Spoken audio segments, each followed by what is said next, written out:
Thank you. Thank you for the very warm welcome given to all of us, and a very warm welcome to all of you. And I'm extending a very gracious welcome from the team of Forbes India that is collaborating to present Gokwik Future of Commerce Conclave 2.0. I'm Mugdha Kalra, your host for the evening. After the overwhelming success of our inaugural edition, we are thrilled to bring you this chapter of an initiative that celebrates innovation, transformation, and excellence in commerce. Today, the future of commerce is unfolding before our eyes at an incredible pace. Breakthrough technologies, bold AI advancements, and next-gen consumer experiences are not just reshaping industries, they are rewriting the rules of engagement. Personalization, speed, omni-channel strategies are now the cornerstones of this transformation. And right at the forefront of this journey is Gokwik, a brand committed to revolutionizing e-commerce through its customer-centric solutions and by solving critical challenges across the funnel for brands of all sizes, scale, and platforms. Gokwik is enabling growth for digital-first brands in India and international markets, redefining how we see commerce. Today's event will be live streamed on our website, www.forbesindia.com, and our YouTube platform as well. Please use the hashtags Future of Commerce Conclave 2 or hashtag ComCon2025 to share your favorite moments on X.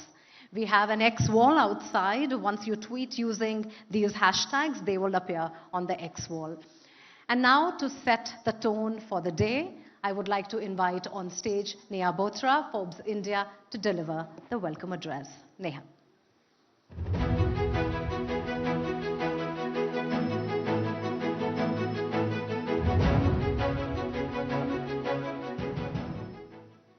Hello, everyone. It's my honor to welcome each of you to the Future of Commerce Conclave 2.0 by Forbes India and Gokwik. The future of commerce is being shaped by breakthrough technology, bold artificial intelligence, and next-gen consumer experiences.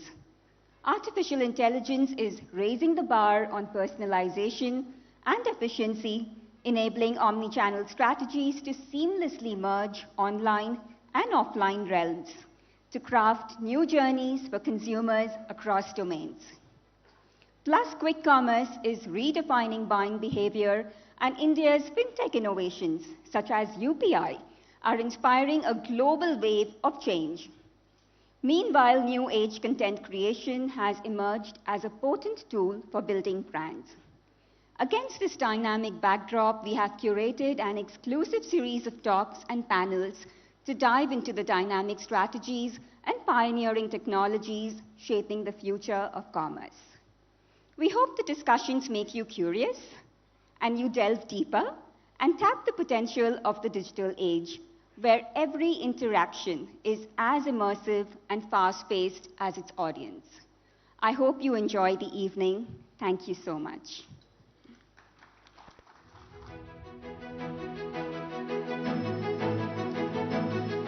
Thank you, Neha, for setting the tone for the evening. And now, to officially kickstart the event, we are joined by a leader who has been instrumental in transforming the e-commerce landscape. As the co-founder and CEO of Gokwik, he has positioned Gokwik as a trusted partner for brands seeking to deliver seamless shopping experiences. Please join me in welcoming Chirag Taneja, co-founder and CEO Gokwik, for the opening address.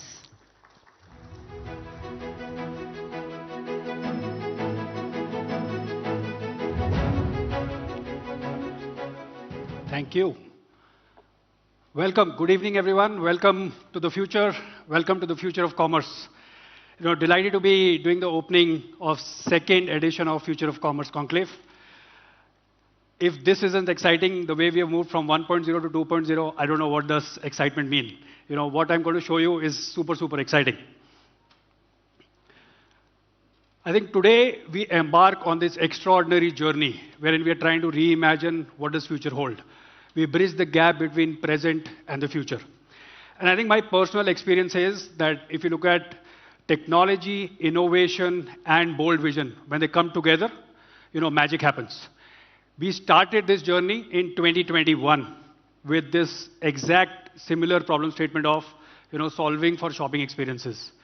While we have been glued in terms of solving for shopping experiences, with this advent of AI, what it has led to is that it has expanded our opportunities, our TAMs, our aspirations many, many fold. Before I say even anything further, let's quickly deep dive into what does the future look like.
Wow. Wasn't that fascinating enough? Aren't you already transported to the future? I must tell you, all of this is coming to life very, very soon. The future is upon us. Right from self-selecting, the AI agent self-selecting what you're going to wear in your house, to figuring out whether it suits you, to drones delivering it, all of this is coming to real. Now let's get to, okay, what does it take, to realize this kind of future? I think as we step into future, it's important to understand that there are these powerful pillars on which e-commerce or practically any commerce is built on. It starts with discovery. The current state is it starts with discovery. Typically you would see that discovery happens either you are searching for something on Amazon or on a marketplace, or you are scrolling your Instagram reels and then you're discovering, or there is someone else in your friend network has recommended you something. That's how typically discovery will happen. You'll like something, you will select something, and then you will move on to the necessary but core process of doing the checkout process, which starts with identifying yourself and then moving to doing the necessary things of telling where your address is and then doing the payments. It's a necessary thing which you have to do. And then it leads to the final step of delivery, wherein rubber meets the road, you get the package in your hand. That's the current state.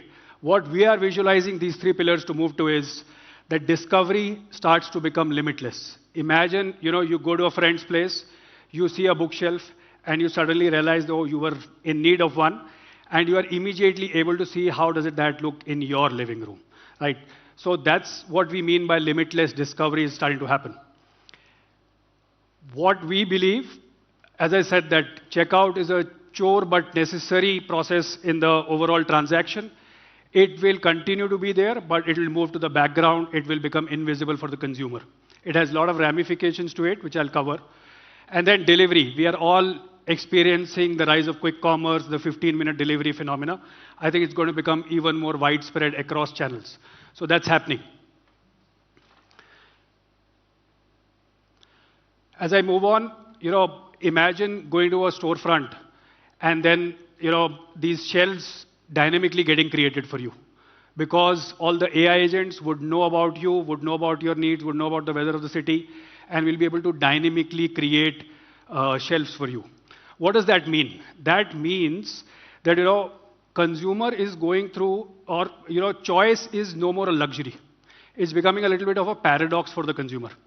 What I would say is that, the world is moving towards, can you get clarity to the consumer, right? When they are faced with so many options, can we give them clarity? This is what we want to deep dive into when we say about discovery. As I was saying that this leads to plethora of discovery dilemma. Let's quickly, before I go here, I think we all can recollect that you look at our parents, probably they would have used handful of brands in their lifetimes. Whereas you look at our kids, probably they are using a handful of brands every month, if not week. So that's how it has changed in the last 20, 25, 30 years. I'll just show you some data which we could collect, and this is our proprietary data as well, some of it.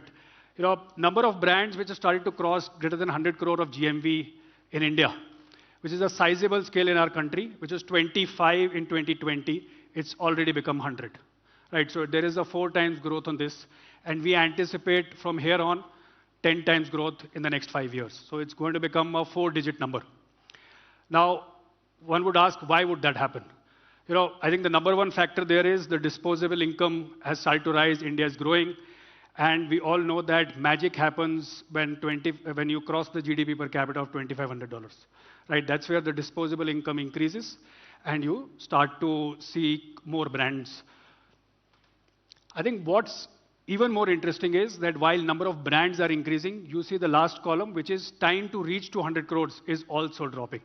So which took 8 years for a brand in 2020 to get to 10 years, is now down to 2.5 years. Our expectation is that this is going to come down to 12 to 18 months.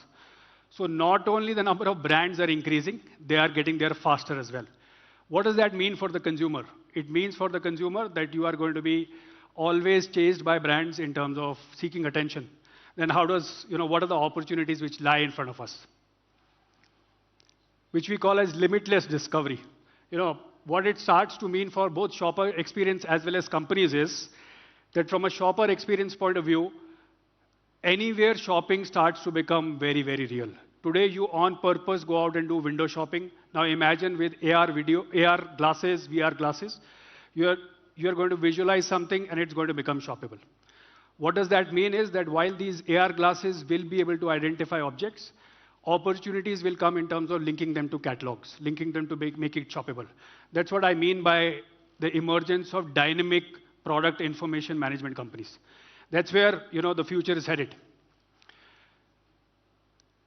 Offline has primarily, if you look at offline shopping, it's been consultative commerce, whereas e-commerce has primarily been a single-way journey.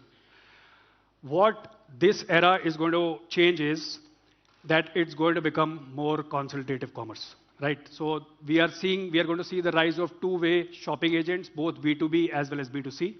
They're going to talk to each other. They're going to figure out what is the best need of the consumer and then figure out how do you solve for it. So we're going to see the rise of both B2B as well as B2C agents. I think the last one is very, very interesting. I think if you look at the construction of internet today, all the content which resides on the internet today is already there. You just have to search for it, but it was pre-done, right? You look at all product pages, all of them are pre-done. What's changing is that because of advent of AI, there is going to be dynamic creation, on-the-go creation of pages, right? So which is a massive opportunity for AI storefront opportunities, dynamic web pages, AB companies.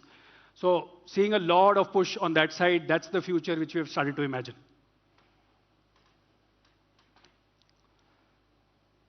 Which takes me to, seamless, and I have a son who loves to play cricket. I keep giving him this example of what does seamless mean. You look at a cricket ball and it has a seam in between. It's there for a purpose that it causes enough friction for it to swing. Whereas, and it's needed in cricket, but if you bring it back to shopping, you don't actually need that seam. Most of the things can be seamless. That's what the world we are visualizing, that it's going to be much, much more seamless than what we're seeing today. Which takes me to, what is the ultimate dream of a shopper? Once you spend a lot of time in terms of selecting a thing, this looks good on me, this fits me, serves my purpose, serves my pocket, fits my pocket. And then comes the necessary but sure process of doing the checkout. As a consumer, you would want an invisible checkout. You don't want to do that process every now and then. However, if not done right, can be a nightmare for brands. Because if the checkout is not secure, it can lead to massive ramifications, not only for that transaction, but overall for brand salience, for future LTVs, consumer won't come back again. So, that's what the world is moving towards. I think quickly, just showing you the extent of the problem, what's going to emerge, and what are the opportunities.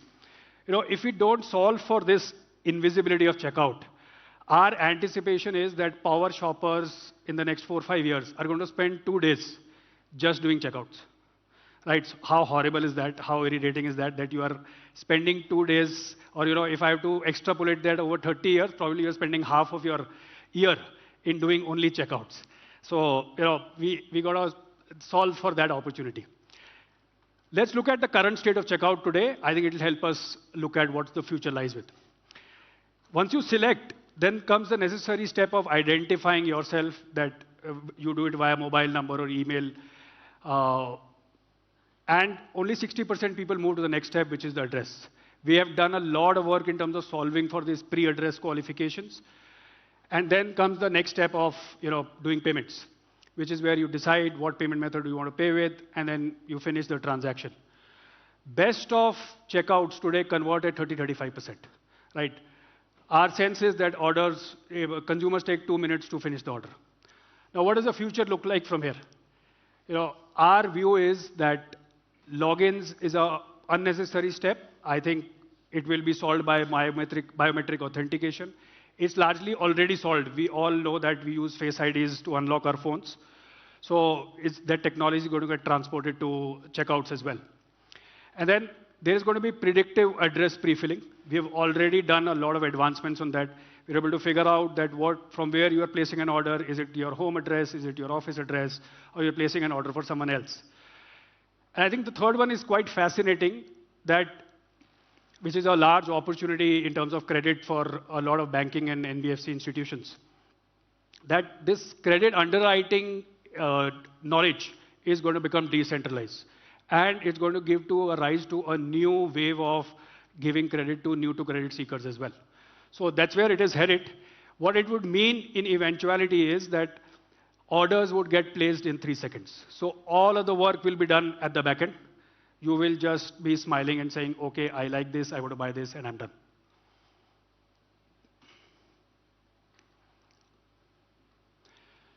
Which takes me to today's world of quick commerce, where everything has become instant. I would say that the world is moving towards more intuition, right? Wherein you are trying to predict what a consumer is going to need, and then keep it closer to you in your warehouse, and then serve when the real need arises. If I have to use that term, I think we are going towards an intuitive commerce space era, which is getting developed now.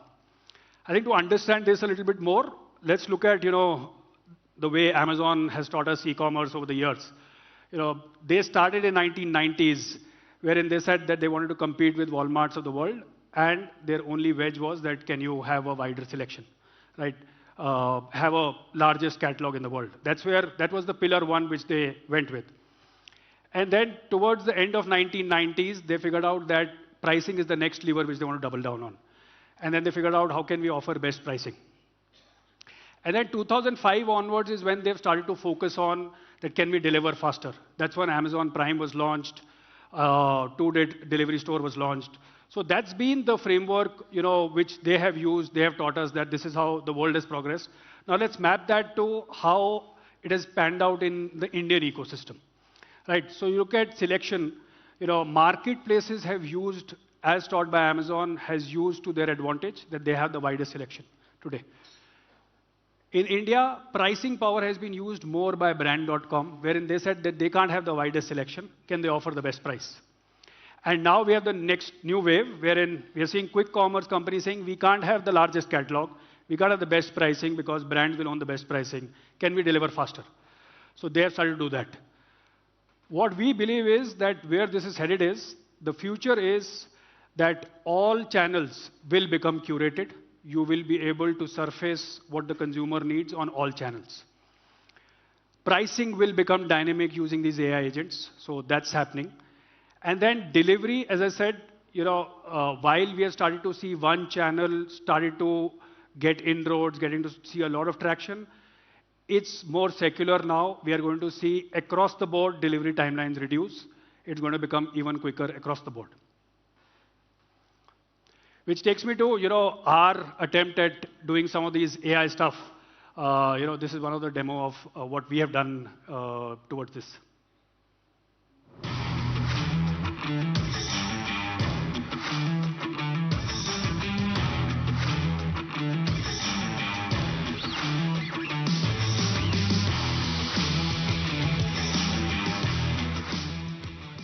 Hey, I am from Gokwik. Is there anything I can assist you with regarding the item legacy brown leather you left in your cart? Provide me more details. Sure. The legacy brown leather is a smartwatch that comes with a 46mm HD display, IP67 water resistance, healthcare, SpO2 monitoring, weather updates, camera control, and music control. Would you like to place a COD order for this smartwatch? What is the final price? The final price for the Legacy brown leather smartwatch is $214.99. Would you like to proceed with placing a cash on delivery order? No. I understand. If you're hesitant, I can offer you a special 10% discount, bringing the price down to $22.49. This offer is valid if you make the purchase now. Would you like to proceed? Yes. Great. I will place a cash on delivery order for you with an estimated delivery date of 3 days. Thank you for your time. Have a great day.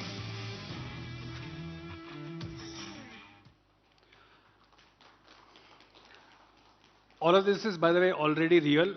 AI shopping assistant knows what's your favorite payment method. That's why I didn't even ask you, what payment method would you prefer. Already asked you, should I place it on cash on delivery? What we are seeing is that you're going to see even the voice of Amitabh Bachchan or Shah Rukh Khan coming in and speaking to you as AI shopping assistant, which is leading to more conversions as well over time. So that's where it is headed. Coming to ending towards, what has been our contribution in the last 4 years in the ecosystem, wherein we have contributed in terms of products which have made not only our merchants more profitable, more sustainable, more profitable, and given them hassle-free financing as well. This is across all our products, leading to a powerful network of today of 10,000 plus merchants. We are the most loved e-commerce enabler in Asia. We today have a largest shopper network of 140 million plus people and power upwards of $1.7 billion of GMV. I think as I end, my keynote, it's, I go back to Steve Jobs, when he said that future always can't, you got to build in the future, but you can't connect, you can only connect the dots when you're looking backward, right? So we are at that stage where, I would urge all of us to continue to build those dots. They will get connected as we look backward. Let's continue to build all of this together. More power to all of you. Thank you.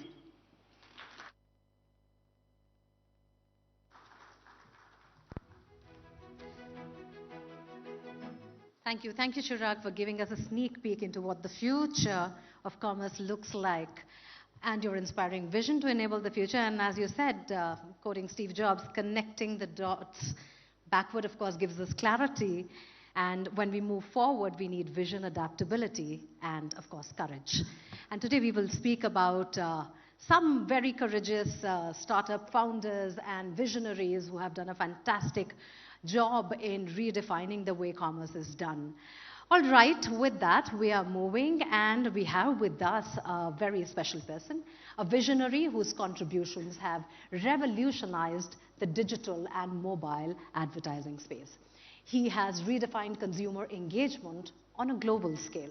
Please join me in welcoming Naveen Tiwari, founder and CEO in Mobi and Glance.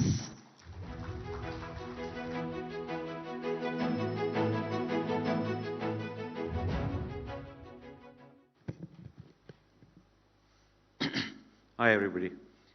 I've spoken to many conferences, many events, probably a few hundreds, but I've never been invited to an e-commerce event as a main speaker.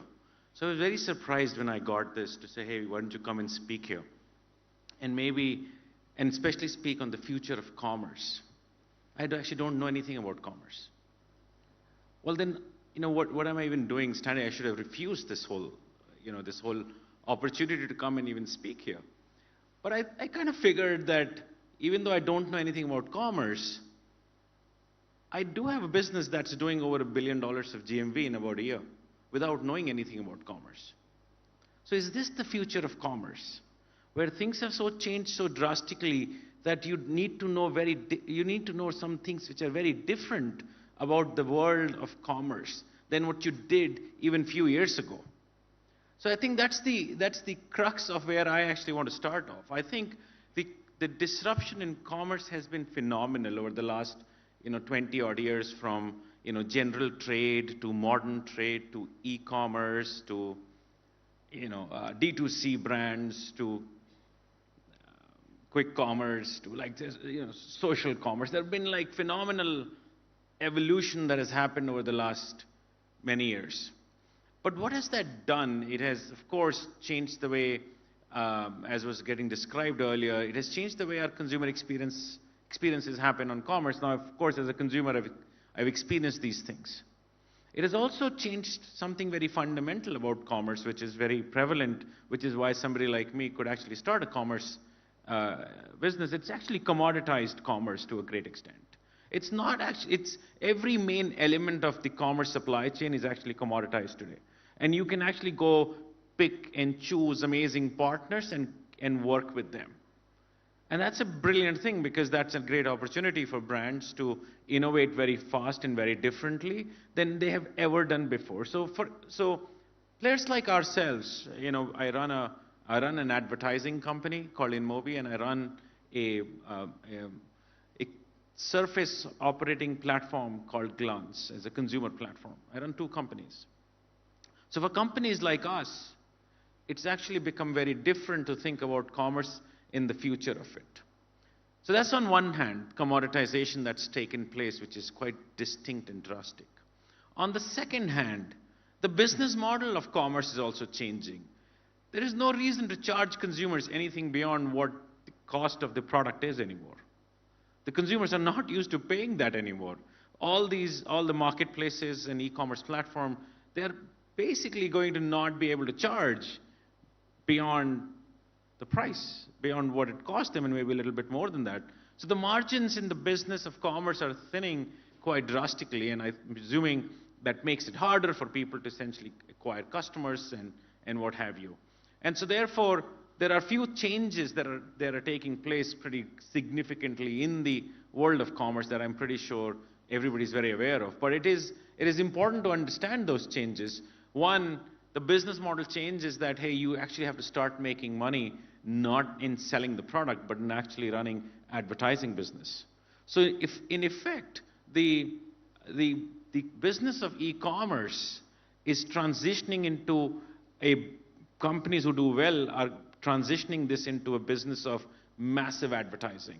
So and that change in business model is something that everybody needs to be aware of, because consumers are not going to pay a certain specific price. They are actually very used to paying a very aggressive pricing. And therefore, the business model change is either being adopted by few or not.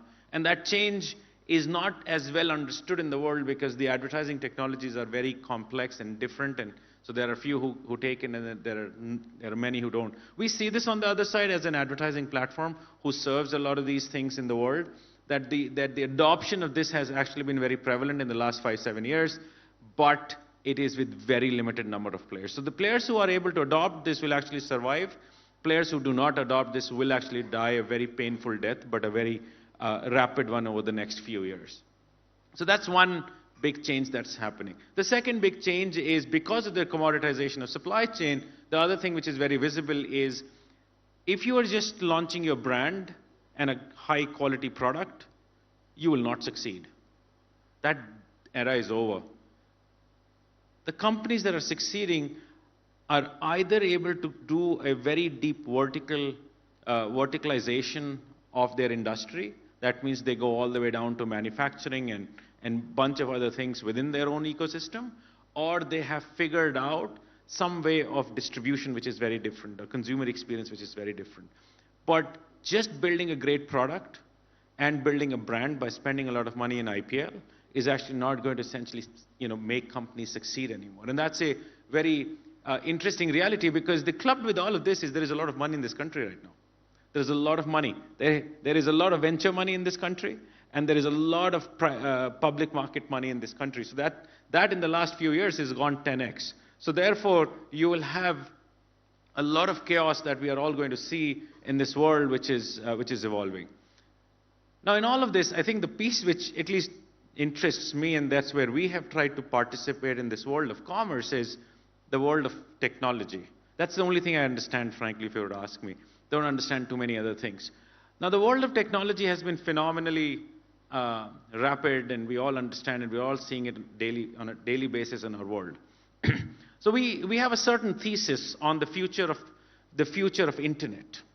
And therefore, I'll talk about the future of internet from our perspective that we are betting ourselves on, and not so much the future of e-commerce, because I'll link it eventually to it. The future of technology, a future of internet, is it's moving rapidly from a personalized internet to a personal internet.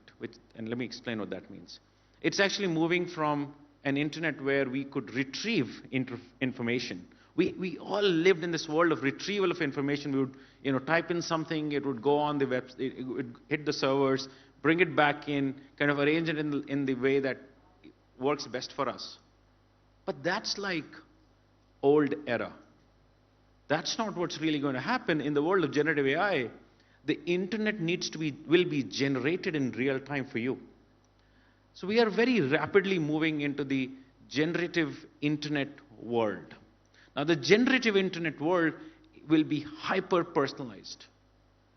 And it's not just going to be hyper-personalized, therefore it's going to be a personal internet. So therefore, every time I'm going to be on a browser or someplace, the internet would get generated very differently for me.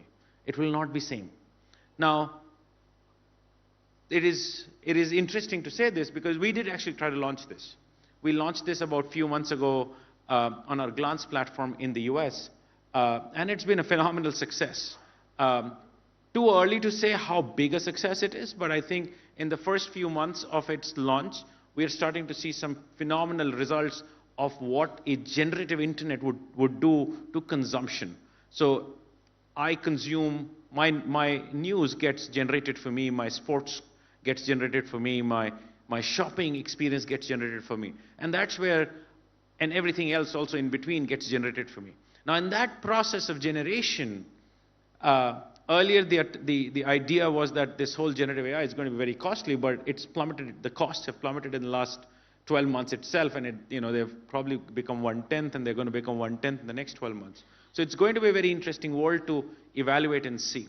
Now, in that world, so this phone that I carry with myself, this is a generative AI phone that we launched in the US. Now, this is trained on me. This phone is trained on me, which means it actually generates. I actually didn't know I could have projected it, but this actually, because it's trained on me, it does everything that is just specific to me. Now, one of the most fascinating products in this is the commerce experience.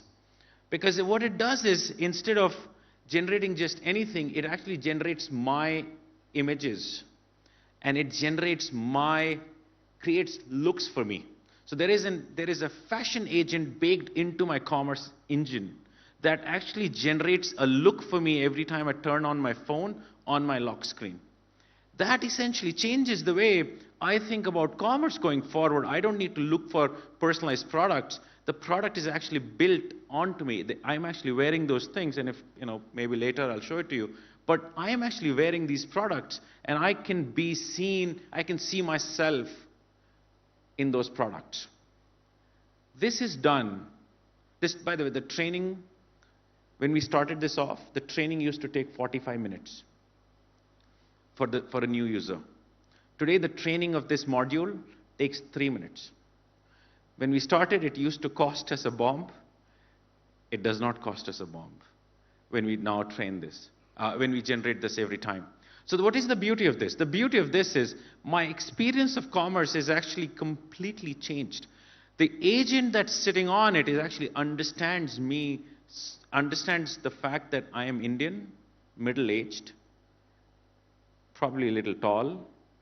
I seem to have a certain, skin type and what have you.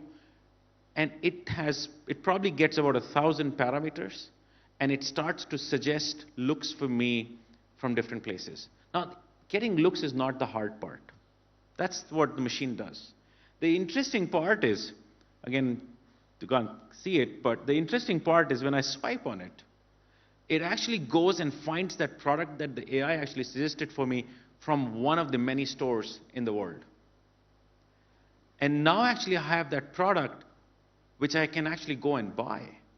The look that the AI suggested for me was based on the fact that artificial intelligence, the agent, thought would look best on me. It took that, it looked up the whole world of commerce, and went and picked that product from that place and said, hey, you can buy it then and there. It's a single checkout. By the way, this, when launched on few beta customers, well, when it got launched on me, I drove myself nuts. So I thought I was crazy because I was the first user of this product a few months ago. But when it got launched actually in front of consumers, a handful of consumers, the average spend on this is the US, the average spend on this is north of a few $100s a month. Because consumers are actually the agent is actually suggesting things, making it appear in front of you, and you can do a single checkout and you can buy that whole thing. Now that is fundamentally changing the way we would be shopping, we would be doing commerce. And to me, that is changing, and we don't know how, where we would land with this in the next few months. But we at least expect a 10 million consumer base on this over the next few months. We would know the results of the 10 million consumer base on where that goes and how that does. But in effect, every e-commerce company in the US and every brand wants to integrate here, not for any other reason, but they would love to launch their latest drops with us. Now, it doesn't stop at fashion, by the way. The new agent which is getting launched is actually in autos. The one after that is actually on travel experiences. So it is not just, it is commerce across the whole spectrum of things. So that's our worldview. So for somebody who does not understand commerce, understands technology, this is how we have tried to embrace e-commerce, and this is how we have tried to think about the future of commerce. We fundamentally believe that the future of commerce is all about generative commerce. And the future of commerce is all about agents, as was said earlier. We have launched these agents. The agentic world of commerce and of advice is actually, there will not be many. The beauty of this is the faster you launch, the learning curve is insane. If you are 6 months late in this journey of generative AI, you're not in that picture. So the world of technology, which was changing the way we thought about from the general trade to modern trade all the way to quick commerce, it was taking, the disruption cycle was shrinking pretty rapidly. If you start to put this in the world of technology from an artificial intelligence lens, actually we have less than a year. So if you're interested and you're keen on essentially diving into the world of artificial intelligence and leveraging it, the experience layer is coming through a big change. And that experience layer effectively provides you so much data that you will change the way your recommendations run. So this new era of e-commerce, in my view, is about owning the consumer experience and the experience layer. People companies and organizations and brands that will own the consumption or the experience layer will now be the one that will own everything else, because everything else under that stack is actually commoditized. And so therefore, if there is one point of view that I can share for somebody who does not understand e-commerce, it would be that please embrace the rapid change in technology and jump into it, because a delay in that means you might not be in it at all. So thank you so much for inviting me here. It's been a great pleasure to be here. Yeah.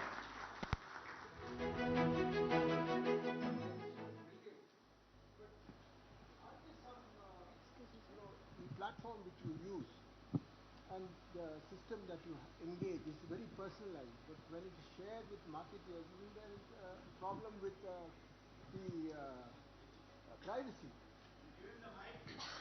Privacy won't be a problem. The question, let me just, I don't know if I have time or not. Do you want to take it offline? Yes. I can answer that for you later. Yeah. All right. Thank you so much, guys.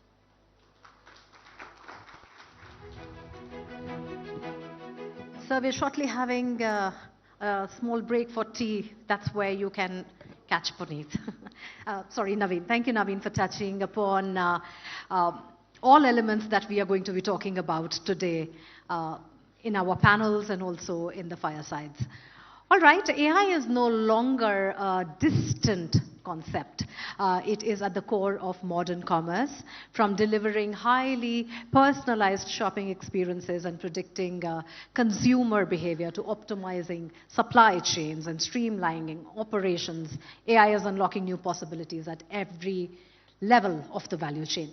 Now, to explore this transformative power of AI in commerce, I would now like to invite Harichandan Arakali from Forbes India to moderate this very special session. And let me introduce you to the panelists of this session. Put your hands together for Raghu Krishnananda, Chief Product and Technology Officer, Myntra;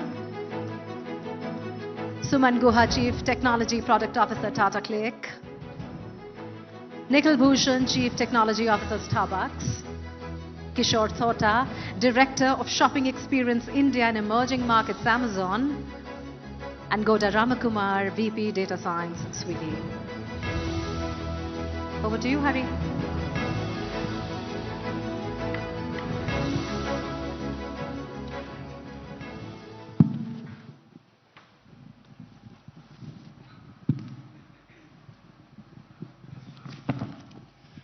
Thank you, Mugdha. And while the designations of this stellar panel speaks for itself, I just want to add, collectively, there's something like 130 years of experience if you put their career spans together. But I'm going to go quick and jump right into it because you want to hear them and not me. Thank you all for making time to be here with us. We're super grateful and looking forward to listening to your insights. And Raghu, if I can start with you, just to set the context a little bit, because we're going to talk about how AI is going to be a game changer in commerce. And as the conversation takes us there, perhaps we may also segue a little bit into the efficiency aspect of it, because the panel discussion is indeed about personalization, the broader customer-centric innovation, and as well as efficiency. Maybe it's simplistic to ask you to do this because personalization is what everyone's talking about, but from your 3 decades of experience, you've seen, even I think from pre-.com era, a lot of technology waves come and go. Can you give us a sense of how you look at personalization and what are the different facets? And then we can dive into how AI is beginning to change that as we go along. Over to you. Sure. Thank you, and thanks for having me here. It's a pleasure being here. As was spoken about earlier, I mean, the customer now is really spoiled for choices, right? So there is any platform that you go to, there's a huge selection that is available, and it can quickly overwhelm anyone. So for Myntra, so personalization is very important to be able to show the right selection for the user to provide as seamless a shopping experience for the customer as possible. So we have about 3.5 million styles that are there on our platform, and on any given month, we have more than 70 million customers who come onto the platform. So it's a huge combination, as you can imagine. So it is very important for us to personalize the experience. So we look at this in a couple of this problem in a couple of ways. So one is cohort-based personalization, and the other is at the individual level, personalization at the individual level. and how we can judiciously leverage both of these aspects to provide that customized, personalized experience. So cohorts that we talk about are based on, let's say, location, affluence, purchase frequency, demographics. So there are these different kinds of cohorts that do think alike, to some extent. And in a country like India, let's say, where there are something like fashion is so related to occasions, festivals, and so on. There are certain things that are celebrated, in a region and so on, right? So it makes sense to think of some of these cohorts.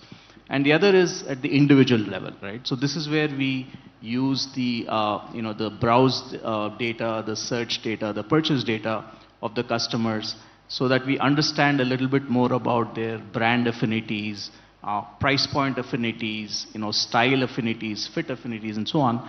And using all of this, we come up with a recommendation platform, right? And how we manifest this is, across the shopping journey, starting from, let's say, the home page, where the content we show in each of our widgets is personalized. The order in which we show these widgets is personalized. The search ranking, results are personalized, and so on. So we have about 25 different recommendation, widgets across the board. One specific one that maybe if I can talk about is, the size and fit. So which is a unique problem to, the fashion industry. So as we know, different brands of the same size can have different fits and so on. So what we have done is, again, use AI. All of this, what I spoke about, of course, uses AI. And here again, we use AI to be able to recommend the right fit for a person, irrespective of the brand that the person is now looking to buy, based on previous purchases. So yeah, so those are some of the areas, in ways in which we are trying to use AI and enhance the personalization experience for the customer. Good, I'm going to come to you. Anybody who's used the Swiggy app, and I'm guessing that most folks here would have used it, can already see individual recommendations. The more they use it, the more there are combinations that are offered and so on. What's the food equivalent of the right fit? And also these days, people are considerably more health conscious, nutrition conscious. Sorry. I put that there because maybe you can also take us into that as we get into the foreseeable future, going from recommending food combinations to recommending healthy food choices and so on. Over to you. Yeah, I think just like fashion, food is also an area which has varied tastes, varied preferences, and same dish from different restaurants also don't taste the same, right? So when it comes to personalization in the food space, especially, I think it is the AI built there needs to understand three parts, right? One part is understanding the dish itself very well, which means it goes into the part of what we call as food intelligence, or in the quick commerce world, it's catalog intelligence, which is about a more intelligent taxonomy of understanding what the dish is about the taste, which cuisine it is, and a lot of understanding of the dish. The second part is understanding the taste preferences of the customer based on the interactions the customer has had with different dishes, whether it's browsing, ordering. How can you develop a taste profile, or like what we call in the AI world as embeddings, but how can you understand the taste profile of the customer? And the third most important, like you spoke about, is the need state. The same customer on a weekday morning, the need state is very different. I want something very quick and I can grab and go, versus on a Friday evening, I am in a more exploratory and indulgence mode, right? So how can you understand the need state of the same customer and personalize according to that context? So that helps achieving like n equal to 1 or an individual customer level personalization for us. Yeah. Okay. I'm just taking off on the word varied because someone who makes his living with words jump out at me, and so I want to ask you, Kishore, India offers, like a billion-person variety in so many different ways. Scale, obviously, but also in terms of taste and language and so on, culture, which has an impact on commerce. And you are representing one of the world's biggest sort of operations when it comes to e-commerce. Can you give us a sense of how you kind of meld such a large scale as well as modern personalization efforts? Yeah, maybe I could take it into two steps in terms of I think we covered part of it in terms of, it's a very similar line of thought in terms of thinking about personalization. We call it adaptive, and personalization, where adaptive is figuring out customer cohort level personalization in terms of overall customer demographics, regional distribution, cultural preferences, and their proficiency with e-commerce in general. And then we have content level personalization, which gives us the ability to go deeper into that particular customer's preference. But when it all comes down, I think where you're going to in terms of how does that get realized in terms of operations at a scale of billions of units in a year, billions plus units in a year distributed across hundreds of fulfillment centers. Where do we stock which particular product, and how do we refine our operations based on it? So I think the charm, we covered a lot in terms of front-end experiences and customer experiences, but for that to be realized, the pillars are still ability to have the right kind of catalog, the selection pillar, the pricing pillar, and the convenience pillar, as we call it, in terms of speed of delivery and so on. For that to realize, our ability to figure and predict how some of these products would be consumed in each of these areas gives us the ability to stock the right products. So if you look at the whole e-commerce ecosystem, it's a multi-seller marketplace that we operate, which is operating with multiple sellers located in multiple parts of the country, with fulfillment centers or the locations where we store our products being distributed across the country. So where you store these products primarily is dependent on the predictive ability to figure which consumption patterns are going to lead to consumption of which products. So that distribution is super critical for us.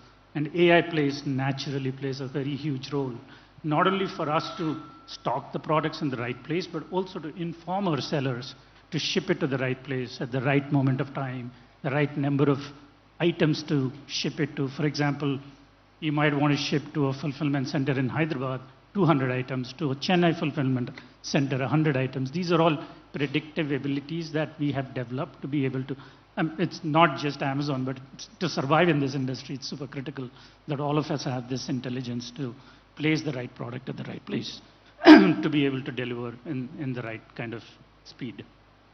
Is that something that you were going after? Or? Yeah, I'm going to ask a few follow-on questions as well, with your permission. But I also saw that Suman and Goda were also nodding their heads a little bit. So I just thought I'd say, please feel free to jump in and respond to each other's comments, and let's make it conversational. And I'll bring it to you, Suman, with a slight change in sort of gears. If there's a conglomerate that can probably build, quote unquote, what we folks, reporters and others like to call super app, you're working for one of them, and you previously worked for one of the conglomerates, which is attempting along those lines. The question is, if you take a sub-segment, like maybe high net worth individuals, or generally an affluent cohort, how does the tech for personalization change there? What are you seeing in terms of emerging trends and so on? Absolutely. I think the whole haystack of personalization, right, I think has fundamentally changed. I mean, what it used to be maybe even 18 months ago from now, right? So I think if I just pick up Tata Click Luxury, and I think within luxury you can find different kind of cohorts. So as earlier we have seen that as people have more disposable income, so naturally there is affluence in the society. So I think fundamentally what was spoken remains same. The two pillars, right? I mean, there are cohorts and then there are behavior, user behavior level, personalization. I think ultimately when we are catering to a very luxury sort of user, being able to personalize for the user plays a central role. I think how we look at our transformation within the click stack. And so there, I think one of the things we are looking at is focusing on discoverability for these users, right? So how do we make the home, browse, search? Even I believe being able to search will also fundamentally change, and it is already changing. How do we ensure the user get to that product, the selection, as everybody spoke about selection, but I think for luxury, one of the challenges, the selection is very curated. It's not masses, it's less. So how do you make sure that those brands and selections are available to the end user at the right place?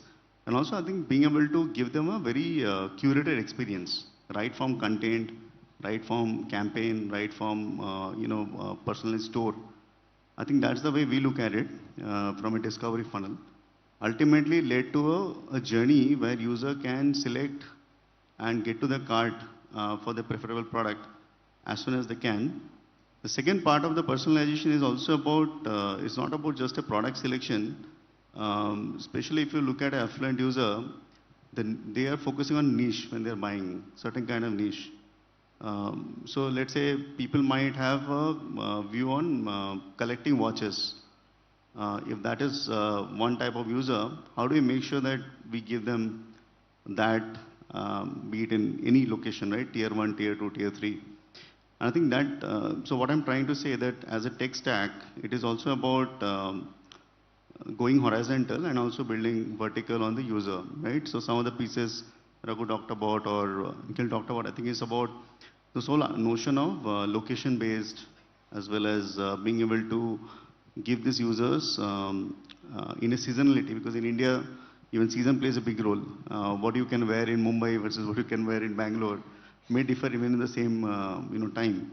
So I think it is a bit of both. And I think with the power of generative AI, I think what we have started experimenting in a smaller way is being able to create those content, personalized content for this user, and also eventually get to a personal shopper-led journey for this user, so that they don't just talk to a search or an app, but also talk to a shopper at an omni-channel level, be it a WhatsApp, be it within the platform, be it inside, right?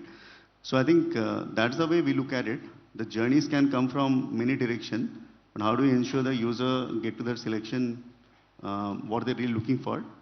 For us, I think the speed is less focus on the luxury, but delivery is still a focus, being able to deliver quickly, that is still remains same.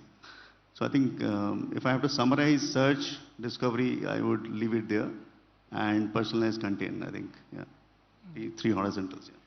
Sorry, you're going to say, yeah. Yeah, so if I can just add to what Mono was saying. So I think discovery is something which is super important, and we're continuously trying to experiment and make it easier for customers. With GenAI, there are very interesting possibilities, right? So one of the areas that we are exploring a lot on is semantic search. How do you, understand users better, in their own natural way?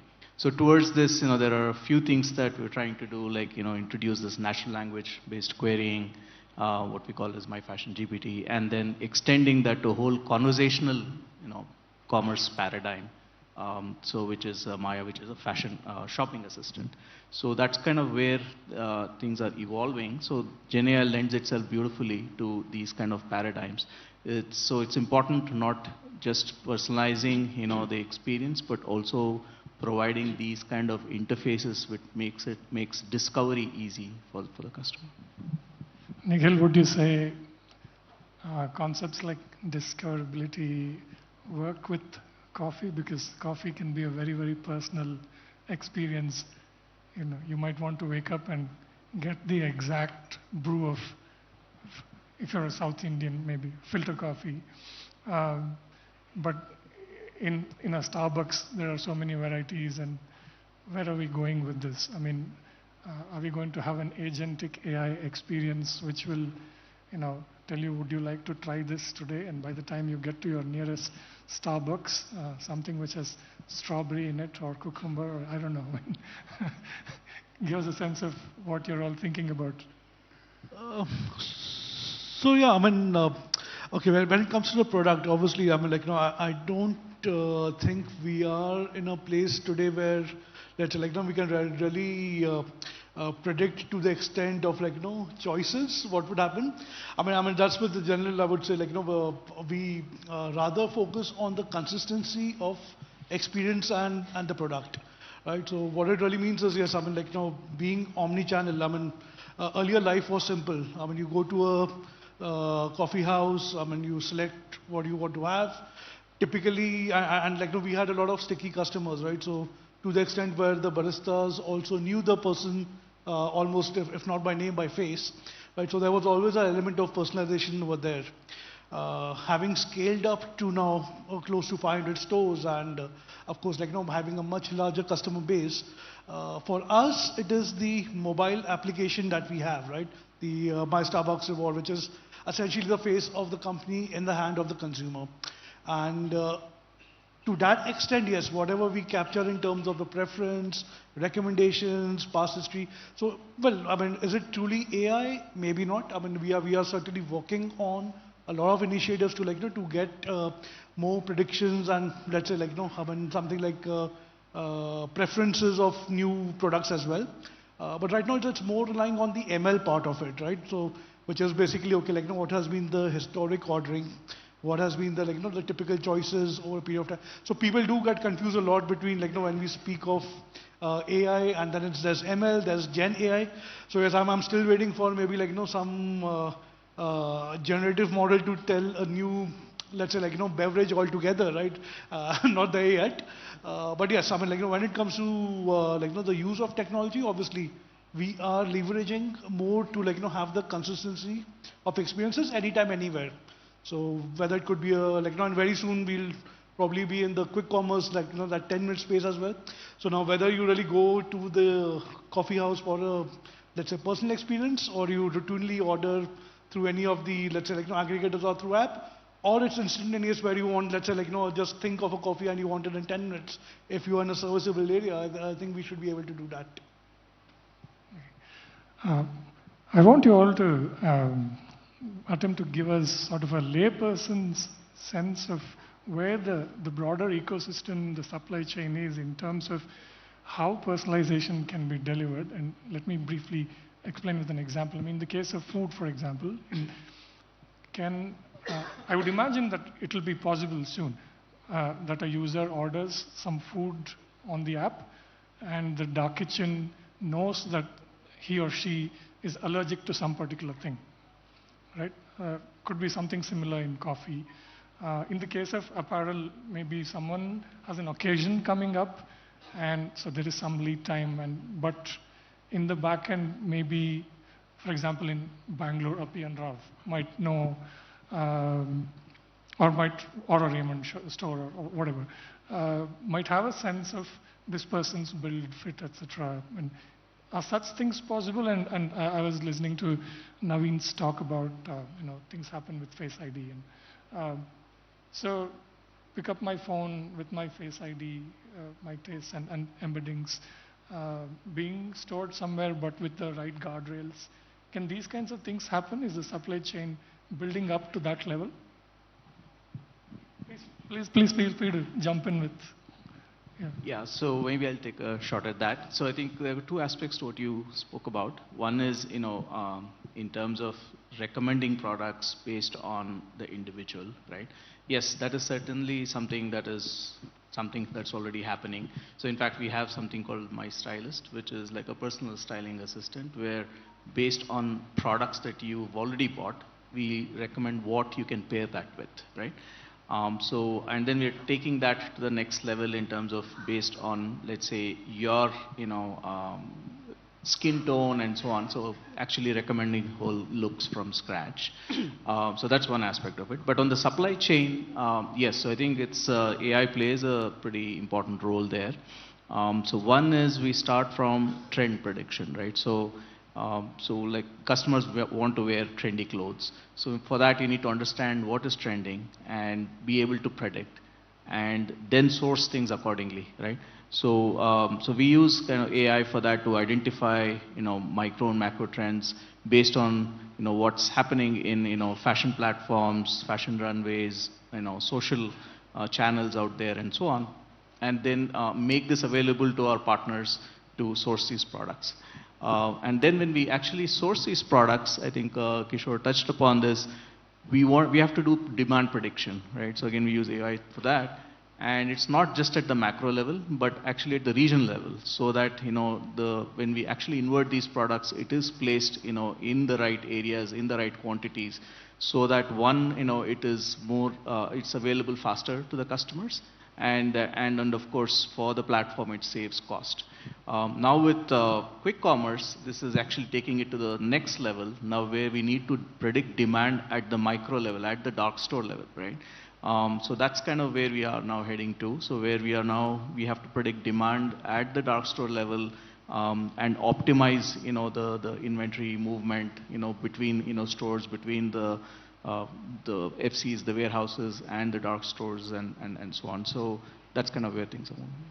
If I could jump in. I think one of the things in terms of your first question in terms of personalization, I think the amount you can personalize is a function of how much information the user is willing to share.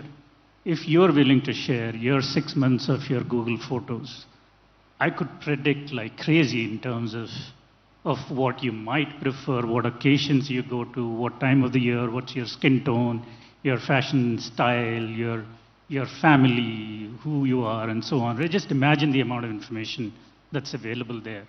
And I think it's always a balance of how do you protect customer privacy and at the same time be able to give with the minimal amount of information, give the maximum amount of return in terms of personalization. So I think we have had some efforts, some successful, some not so successful, in terms of we had a tool where you could just take a picture of your wardrobe and you tell us what you already have. Based on that, we can predict what you could wear in the future or you might want to wear in the future and so on. It's the amount of engagement is dependent on the immediate gratification of the outcome of giving that information. So until you get that balance right, you don't have the right to get more information. So that's what we have learned in terms of how much do we seek out to personalize is really dependent on the incremental value provide right away. So it's something that's a lot possible, but you have to always balance it with how much information you seek out. Just to add to that, right? I think two kinds of trends in both the topics that you spoke about. So when we say personalization, so far we were looking backward in some way, a lot relying on historically what you have done. Now it's moving towards more anticipatory to what you're going to do in the future. Like if you go and start typing, for example, chicken in an Instamart store, anticipating that you're trying to make a chicken biryani and based on recipe, create your cart. So that's the anticipatory part of the personalization, right? The second part of the supply chain is so far it has been more top-down. Historically, where at an aggregate level you're saying, how much am I going to sell? And it was more quantity focused. Now, as you get closer to the customer, it needs to be more bottom-up to say, at this hyper-local region level, what are the customers here buying, and hence aggregate and say what I need to get in my supply chain. So if a startup comes on Shark Tank, we know people are going to get to know about it and start ordering. So anticipatorily, are you stocking it up, for example, right? So it's a kind of a paradigm shift in how we are thinking about both personalization and supply chain that way. Sorry. Can I add? Yeah.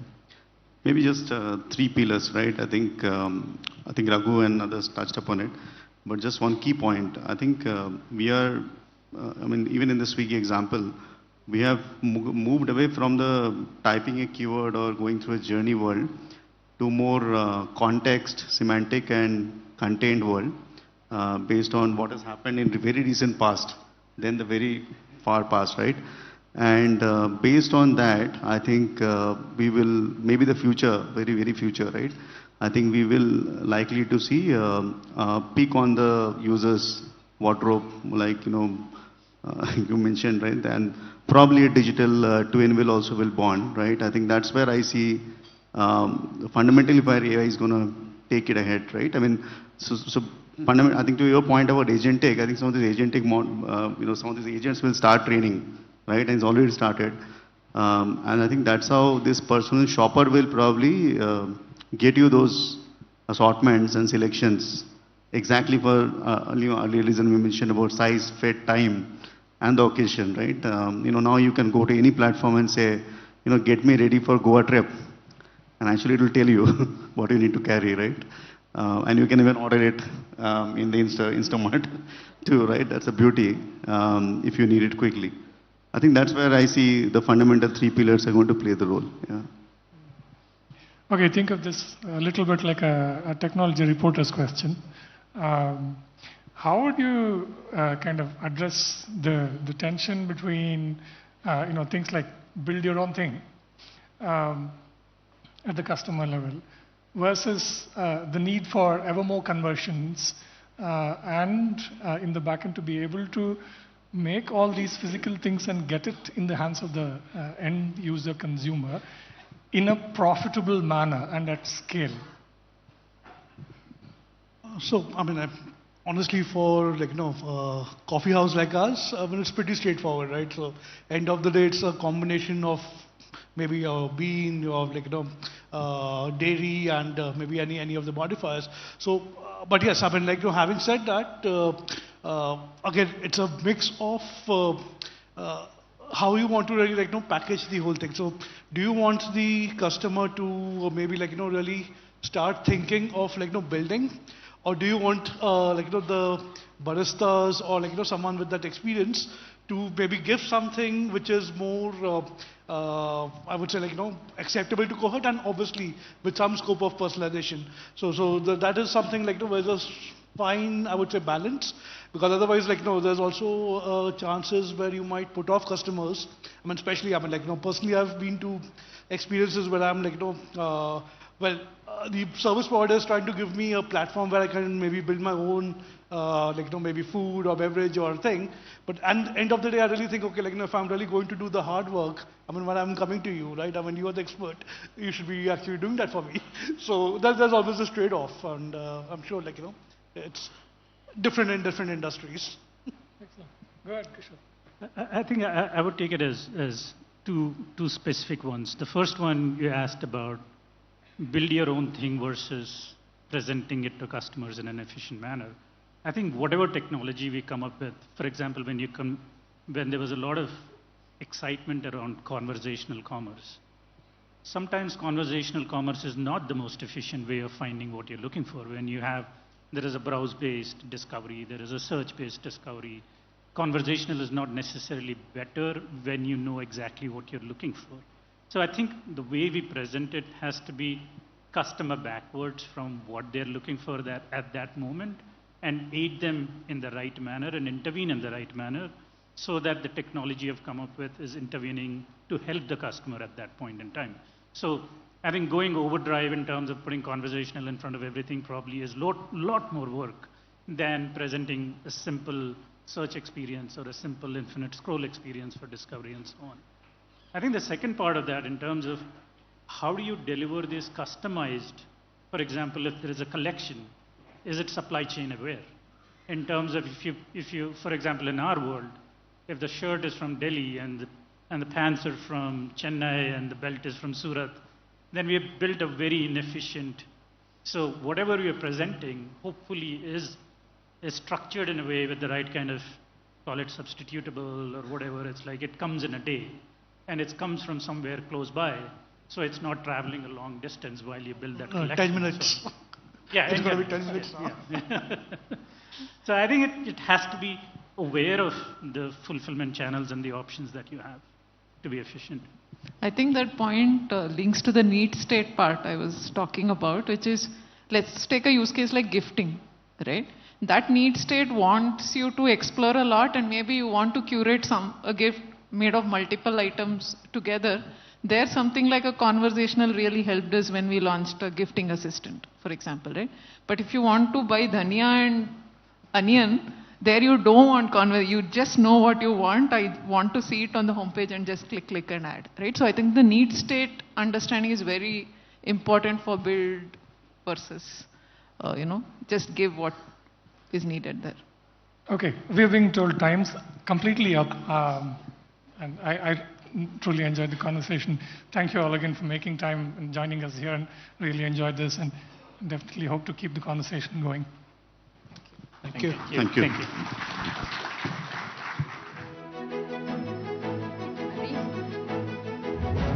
Thank you, Harry. Thank you to all our panelists for kick-starting the panels with Alan and a lot of knowledge packed in there. Now, our next panel will discuss omni-channel commerce and how it is bridging online and offline for seamless experiences. A strategy transforming how customers shop and engage with brands.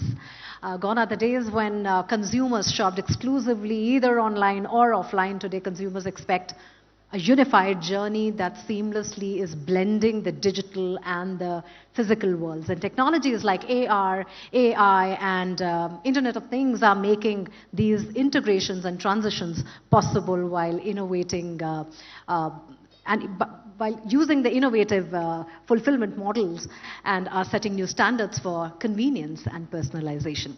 All right, to explore how brands are redefining customer experiences, I would like to invite back on stage Neha from Forbes India, of course, and I would also like to have our panelists on the stage. So put your hands together for Chaitanya Ramalinga Gowda, co-founder Wakelift, Kaushik Mukherjee, co-founder and COO Sugar Cosmetics, and Siddharth Dungarwal, founder and CEO Snitch.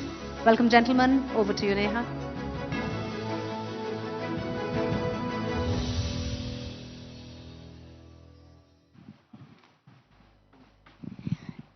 So Mugdha said something very interesting. No one exactly shops only online, and no one really now restricts shopping only to offline space. Is that correct? How many of you prefer offline to online? Show of hands. Not many. So it seems online is the preferred shopping mode now, is it? And I have a very exciting panel discussion lined up where we are talking about this seamless experience, about melding online and offline in omni-channel commerce. And I couldn't have asked for a better panel here because they seem to have cracked that omni-channel code, so to say. You have? You've cracked the code? Don't think so. So tell me, why do you think the omni-channel commerce is a difficult space to navigate, not very clear-cut? We know that seamless is the word, but what are the challenges that you face, and how have you addressed these? Sure.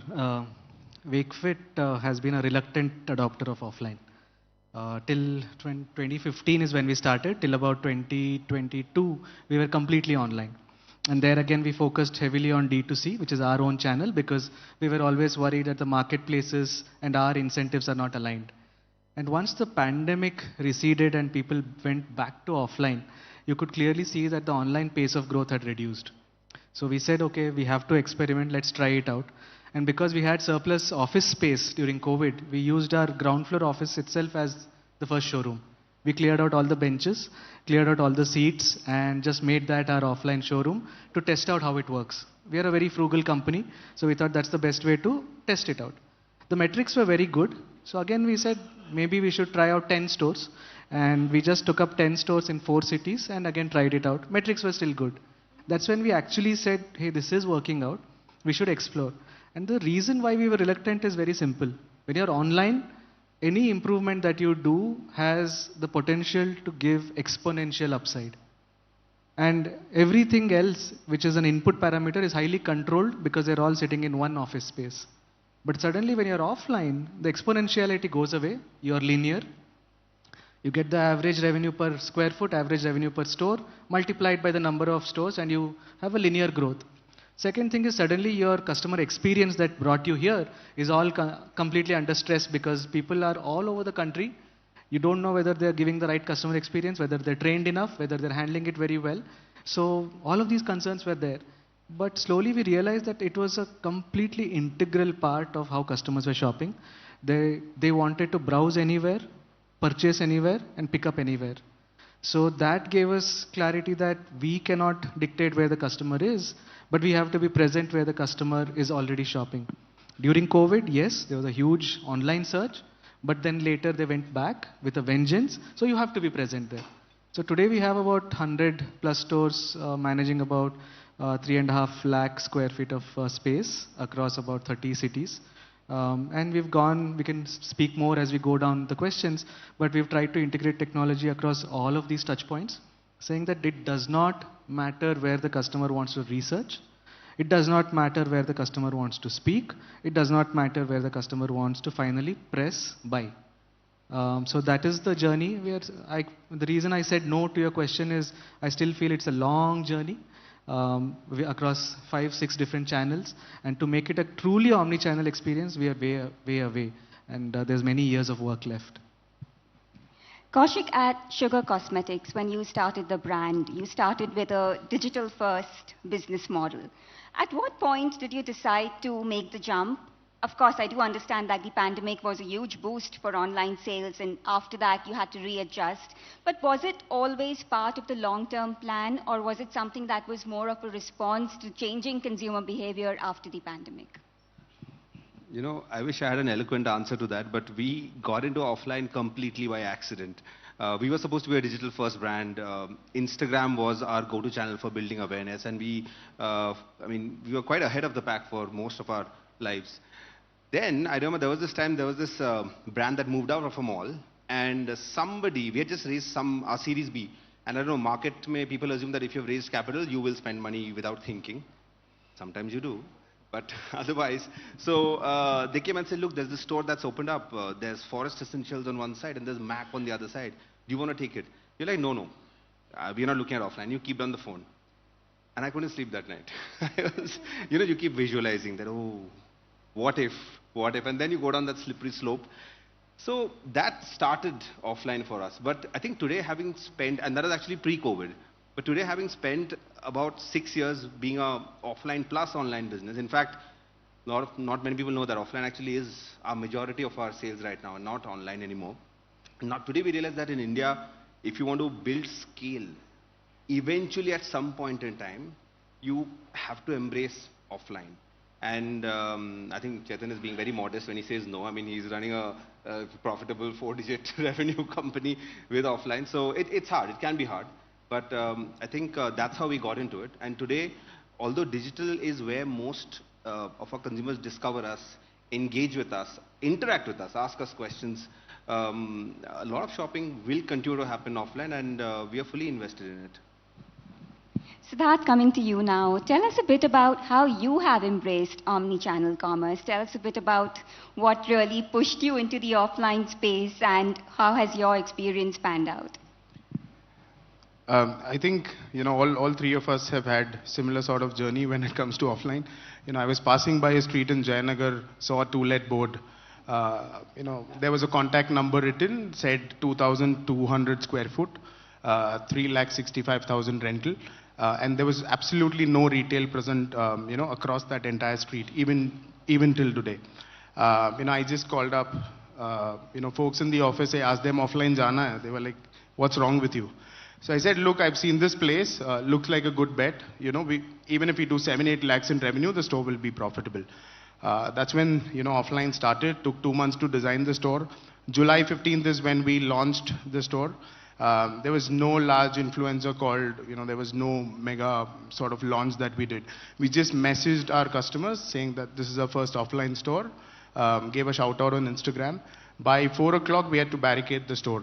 We couldn't allow consumers inside. 15 days, that store did almost 50 lakhs in net revenue. The next month, it doubled. And by December, we went almost 3x. That's about 1.5 crores in one store, which is 2,200 square foot. And I was stunned because, we've not seen that sort of growth with a, huge EBITDA margins also. That's where we learned. I mean, we took 6 months to understand offline retail, double down on retail, from January this year. We've already opened 39 stores now.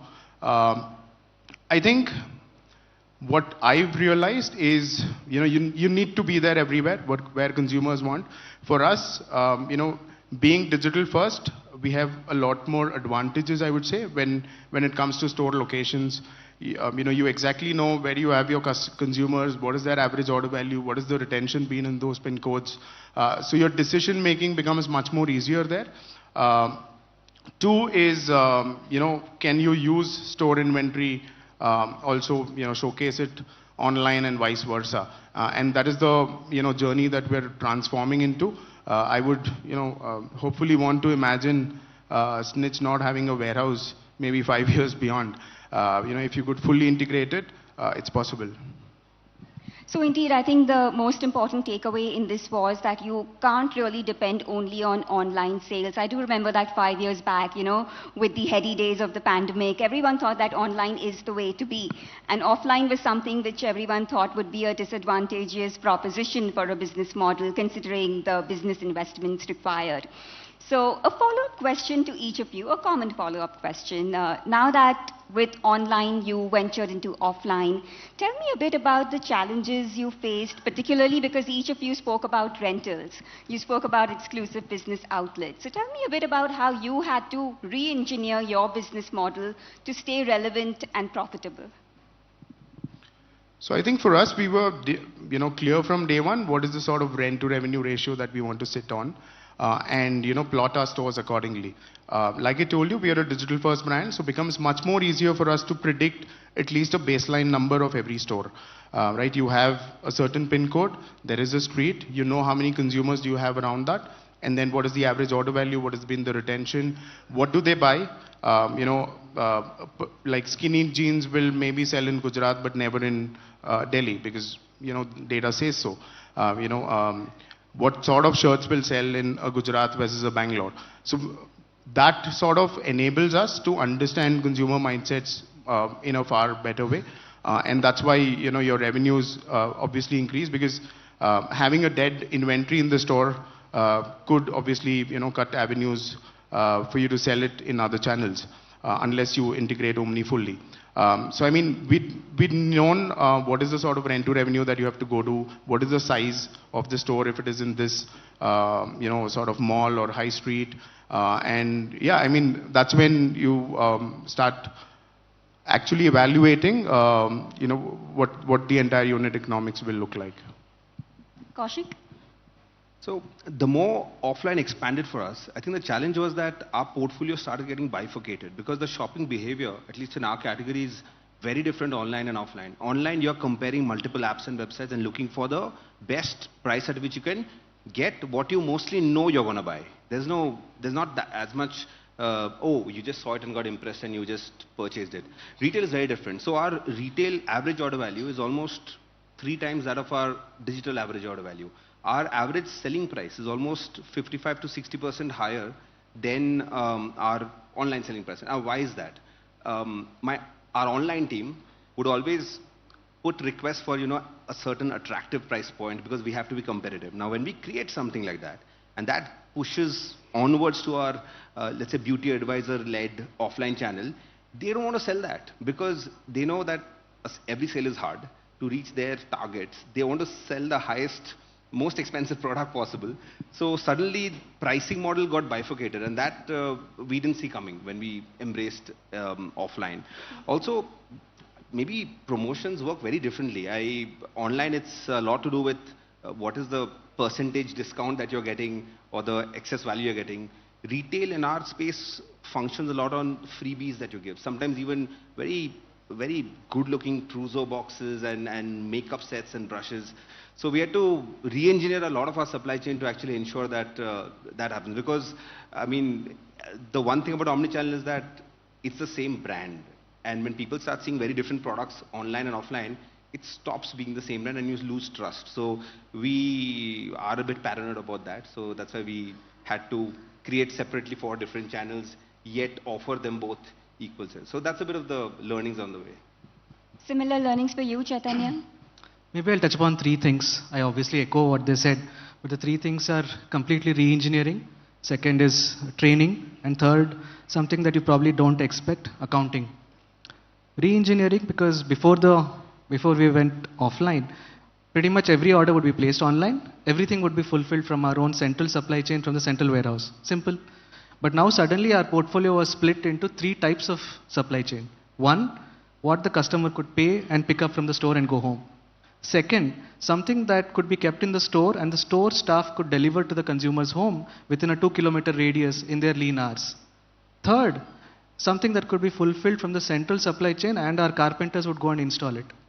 So the whole supply chain, which was very, very simple, had to be re-engineered across 3 types of delivery experience for 3 types of customers, and in many cases, the same customer would have ordered all 3 sets of products.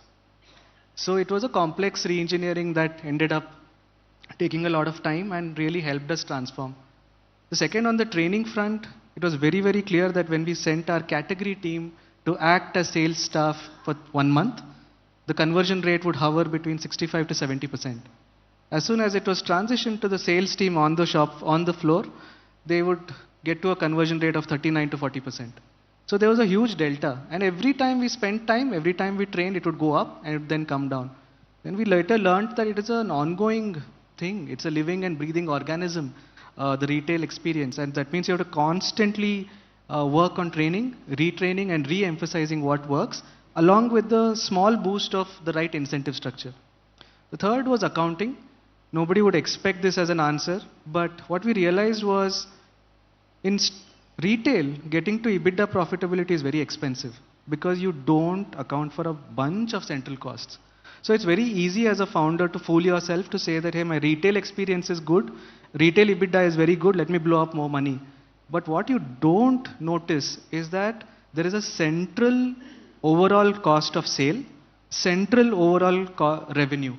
So ultimately, it should also make sense across all channels to have the right marketing cost or the right direct sales expenses. So we learned that, and we 2 years back stopped tracking channel level direct sales expense. We said at a company level, it should make sense. Otherwise, every channel owner will come and say that my channel, my ROAS is doing very well, so give me more capital. But that's a wrong way to grow, at least in our humble opinion. So you have to account for all channels, all direct sales expenses, and a company level should make sense for you to be profitable.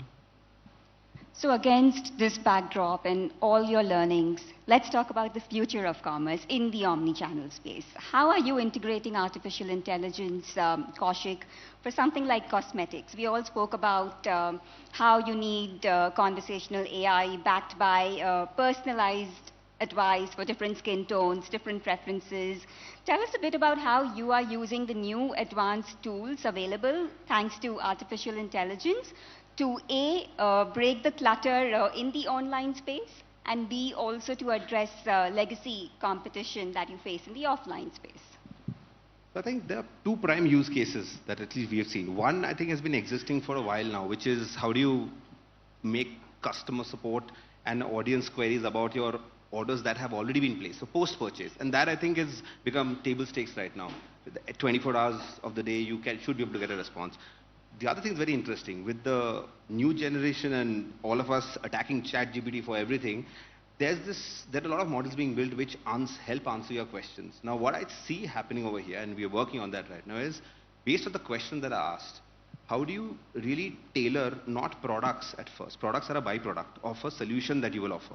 So most websites, if you go, that claim to take your questions and recommend products, it becomes a product recommendation. That's not AI. AI is when you understand what the consumer is looking for. Like, for example, I want to wear this matte lipstick, but it's very drying on my skin because maybe your skin is not hydrated enough. So it starts with proposing a solution, and that can go very deep. Like today, even we're primarily a cosmetics player, and about a decade back when we started, the things which used to be top of mind for us was color payoff, how long it would last. Today in the office, if you go, none of these are number one. Number one is, what does it do for your skin?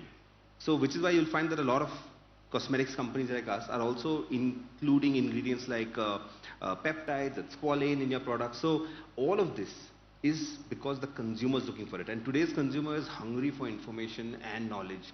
So the whole show them something sizzling, show them something viral and sell them, I think that's going to reduce. Firstly, because there's too much of it, your feed is full of it. So education is the route to earning the consumer's trust, and AI is great at it because it can build on the existing models and continue to serve the existing consumer by knowing her history, purchases, and queries. So that's, I think, what the future of our industry is going to be. How about you, Siddharth? So I think, the only thing that could kill an apparel company is inventory. So right there it starts. How can you? So we built a scraping tool which could probably scrape anything that we want to, from trending hashtags to, what are the sort of keywords that are being searched. What is selling in the US, what is selling in China, what is selling in the UK. Probably scrape everything, build a mood board. So it becomes a very curated sort of mood board for the design team to then pick it up. From there on, the journey of production starts. And then the question is how much to make. So we've launched something called Worth the Wait, wherein every product, once curated and designed, goes on Worth the Wait immediately, so that you know what is the sort of traction that the product is getting till the time the product is in production. And could you just pass that feedback loop in terms of how many wish list has come on those particular products, and build that feedback loop in your production and supply chain. That's towards design and production. Towards the app, definitely a lot more personalized sort of sorting. For me, true Omni would be just replicating the entire website offline too, right? We try and keep the homepage, as similar to the offline store's front console. The checkout, the entire experience that you would see, what will be on the right side of the store, what is going to be on the left side, depending on what is the sort of sort that you have on the app, etc. Doing all of that, is something that, is been a large lever for us. In overall, I would say, it all depends on what is the sort of feedback loop that you could pass on, both to the warehouse, to the customer support, to your marketing team, etc. Just to keep improving on the sort of metrics that you do. So, Chaitanya, when you sell mattresses, you have tried to be as innovative in the space as possible. How has artificial intelligence been an enabler in helping you do so? I think we believe AI is just a transformative tool. It is, in about 10 years, it's going to be so ubiquitous that you won't notice its existence. And like Kaushik and Siddharth said, it's going to be already being used for the planning function, inventory forecasting, demand forecasting for a sale, storefront recommendations, pretty much everywhere it's being used. But I'll probably talk about two use cases that might pique your interest. One is we launched India's first AI mattress and contactless sleep tracker about 6 months ago. And it does two things. One is to modify the temperature of your mattress as per the sleep quality that it is measuring constantly. Second, you're going to be getting deep insights about the quality of sleep for you to act in the morning. So the biggest difference between that and any tracker like a watch or a ring is that these are passive inputs, which means you wake up in the morning, you see how you slept the previous night, make some mental notes as to how your day should change to make it better. But the sleep tracker and the regulate mattress, what it does essentially is takes feedback from each other. So it's very, very well proven that depending on the temperature of the sleeping surface, the person's sleep quality goes up or down. And every night you should have a combination of deep and REM sleep together. So the more such cycles you have in an 8-hour period, the more rested you feel. It's as simple as that. And temperature plays a very significant role. So here, it's not a passive report that you get in the morning. It actually feeds into the temperature controller and lets you sleep better through the night. So that's already up on sale. We've delivered to a few hundred customers, and some are buying only the tracker, some are buying only the sleep regulator, but we have to see how that pans out. The inspiration was there are such companies coming up in the US and China. So we said we have to be the pioneer in India to do this. So that is one innovative use case. Second innovative use case is in the retail experience.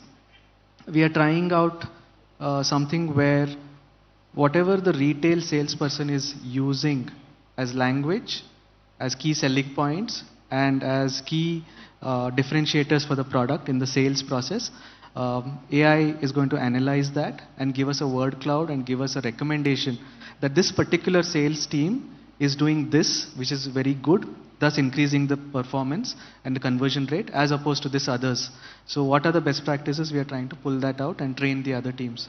So using AI for on-ground, real-time sales experience is the second use case which we feel is pretty exciting. So in a way, all three of you are trying to use personalization with data analytics. India is a very heterogeneous market. We discussed that in the previous panel as well. What insights have you drawn from your data, and what do you understand about India as a market where you have tier 1, tier 2, tier 3? What are some preferences of urban areas, rural areas? What has your understanding been, and how have you tweaked your strategies to successfully target markets in each of these varied markets? Chaitanya. Sure. When we started off 9 years back, the hypothesis was that tier 2 markets would be much more price conscious, they would negotiate a lot more. But we were pleasantly surprised to this day that that's not the case at all. They want value, they have very pointed questions, they have very deep research, especially in a category like ours, which is mattress, furniture and bedding. So there they do a lot of research, lot of reading, lot of comparison, and then they come for the purchase. At that point in time, if they have specific doubts, they ask. So that's pretty much it. They're not worried about the cost, they're worried about the value. So that way we haven't seen a price-based discrimination between the cities, but what we do see is a psychographic profile. So I strongly believe that the old demographic profile of NCCS A1, A2, B1, B2 that was always used for classifying the demographic market, that is probably a bit dated. We believe that there's a psychographic profile that you might be earning 40,000 a month, you might be earning 2 lakhs a month, but if your behavior is that I want to research, I want to go deep and understand this product, I want to see the benefits, then I want to do a detailed comparison and then make an informed choice. Such customers tend to like Wakefit, for example. Those who say that, no, I just equate price with quality, I want to spend the most money because that's what I believe is quality, they might not. Those who say that I want the cheapest, they might not. So it's about what kind of content they consume, what kind of decisions they make. So psychographic profiling is something that has really, really helped us. So it does not matter whether you're tier 1 or tier 2. There are obviously regional preferences. So brighter color sofas versus duller color sofas, more pastels versus brighter, mahogany finish versus an ash finish for the furniture, whether you want a mattress topper or not. So those are all very geographic preferences, not necessarily tier 1 or tier 2. So we have learned to say that, hey, it does not matter what your income is or which city you live or what your gender is. As long as you meet these psychographic elements, you're a Wakefit customer. So we'll reach out to you. That's what has tend to work for us. How about the fashion space? What have the key highlights been for you? I think when it comes to the online sort of sales channel, then the rural India wants a very easy sort of interface, clear-cut checkout, not too much of videography, etc. But when it comes to the urban consumers that we have, they want your app to be really robust, a lot more features. Differentiating that becomes really difficult because you've built one app, so you have to somehow come in between them. In terms of offline presence, I would say for us especially rural. I would not say exactly rural, but a tier 2 and 3 performs really well because we are very, very aspirational. You're there where there are no brands, and these consumers have always, sort of aspired, good brands around them. In, urban, it is more about experience. It is more about brand. It is more about, is the brand speaking the same sort of language across different channels? Is your loyalty program more integrated? And is your VM really nice, etc. So I mean, in terms of both products, obviously we know that tier 3, I would say, is more like followers of tier 1 and 2. So whatever starts selling in urban, then starts picking up in rural as well. Partly thanks to influencers, now suddenly there's so much awareness about cosmetics, beauty products. How has it translated for Sugar Cosmetics in terms of getting the data, understanding it, filtering it, and processing it? We were very happy when we were the only ones doing it. Then when the world started doing it and the rate started going up, we were not so happy. But I think it's incredible. There are large brands, medium to large brands being built without even being on television. And that is possible because of your previous question that India is not operating as one market anymore. India rewards brands that do not see India as one market. And I mean, you can be on TV, but with connected TV, for example, you can get to choose what to show, when, to whom. And I think that's what our learning in this also has been. With influencers, so I'll tell you, when somebody says, I want to do influencer marketing, firstly that question, if somebody asks you, I want to do influencer marketing, they don't know anything. Unka paisa doobega. Okay? So, but the way we look at it internally is that we need to be very clear what we are looking for from an influencer, because the same influencer rarely gives you great quality content and great reach.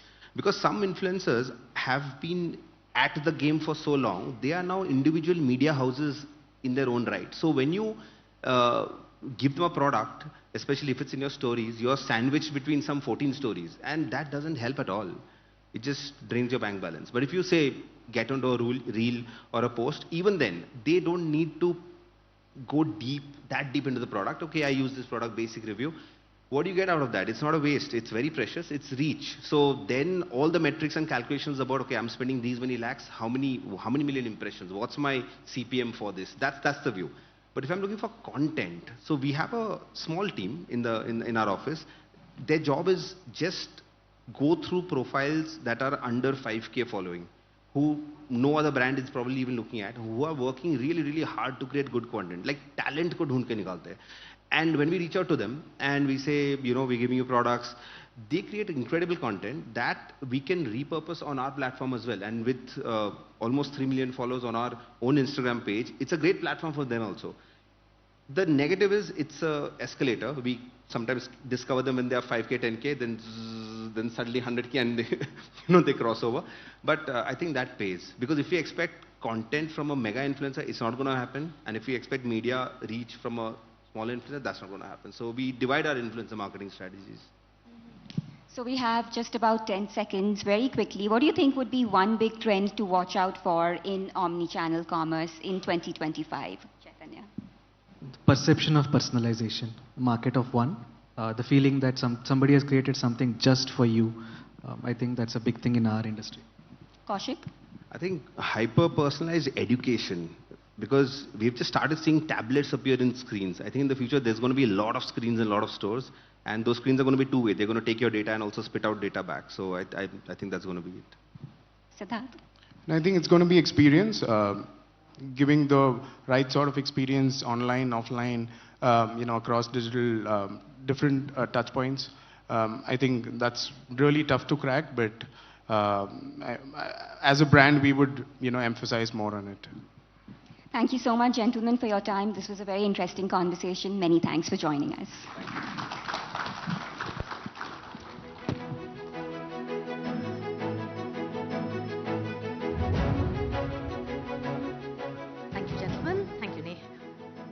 For that wonderful session.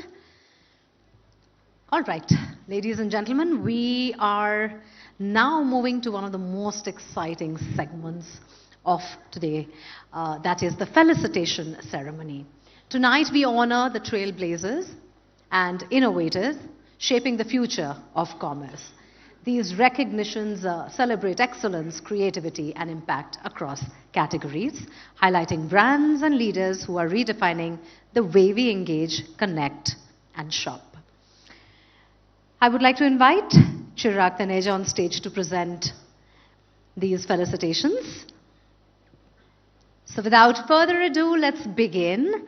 The first recognition of the evening is for Cultural Heritage Reviver.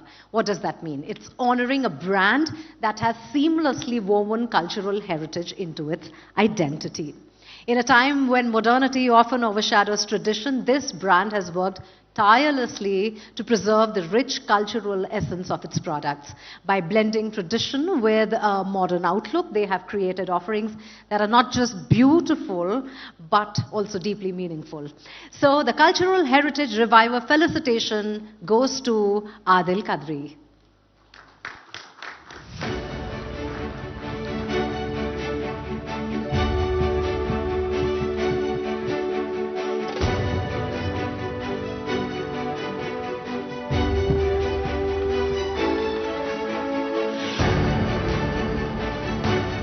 would definitely want to hear something from you.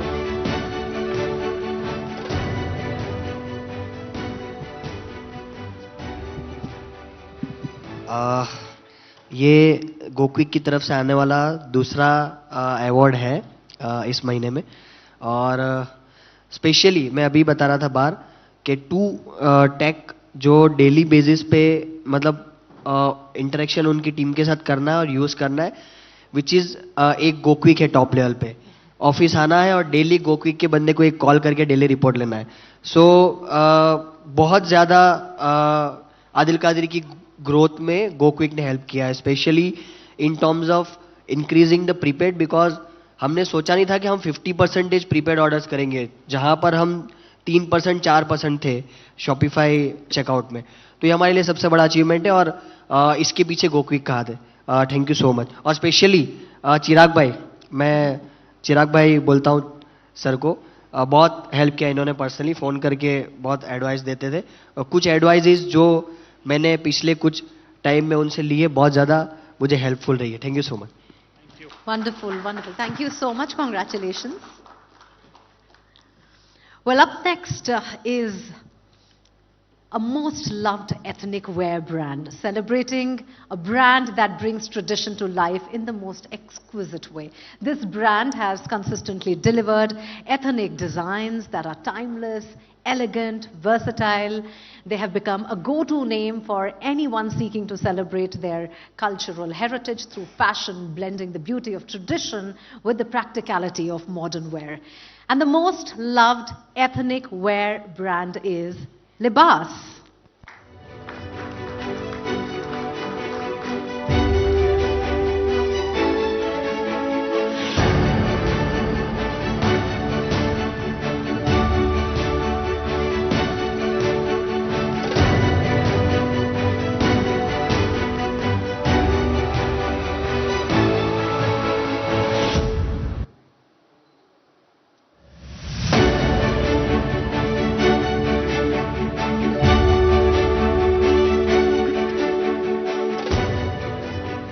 Our next category is the brand building maestro, recognizing a brand that has set new standards for creativity and growth in men's grooming. This brand has created an identity that speaks to its consumers with precision and authenticity. Their innovative campaigns and cutting-edge product range have made them a standout leader in this category. And the brand building maestro goes to Bombay Shaving Company.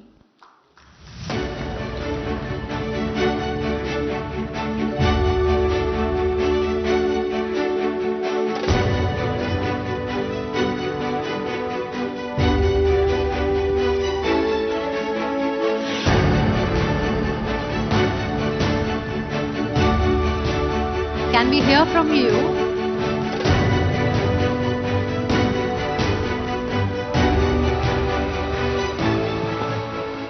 All right, kudos to the team for their exceptional achievements. Up next is the timeless elegance, a recognition honoring a brand that has redefined sophistication and craftsmanship in the world of jewelry. This brand creates designs that transcend trends, standing as a symbol of beauty and refinement. Their attention to detail and ability to merge traditional artistry with modern aesthetics have made their creations truly timeless. And the timeless elegance recognition goes to Ziraki Jewels.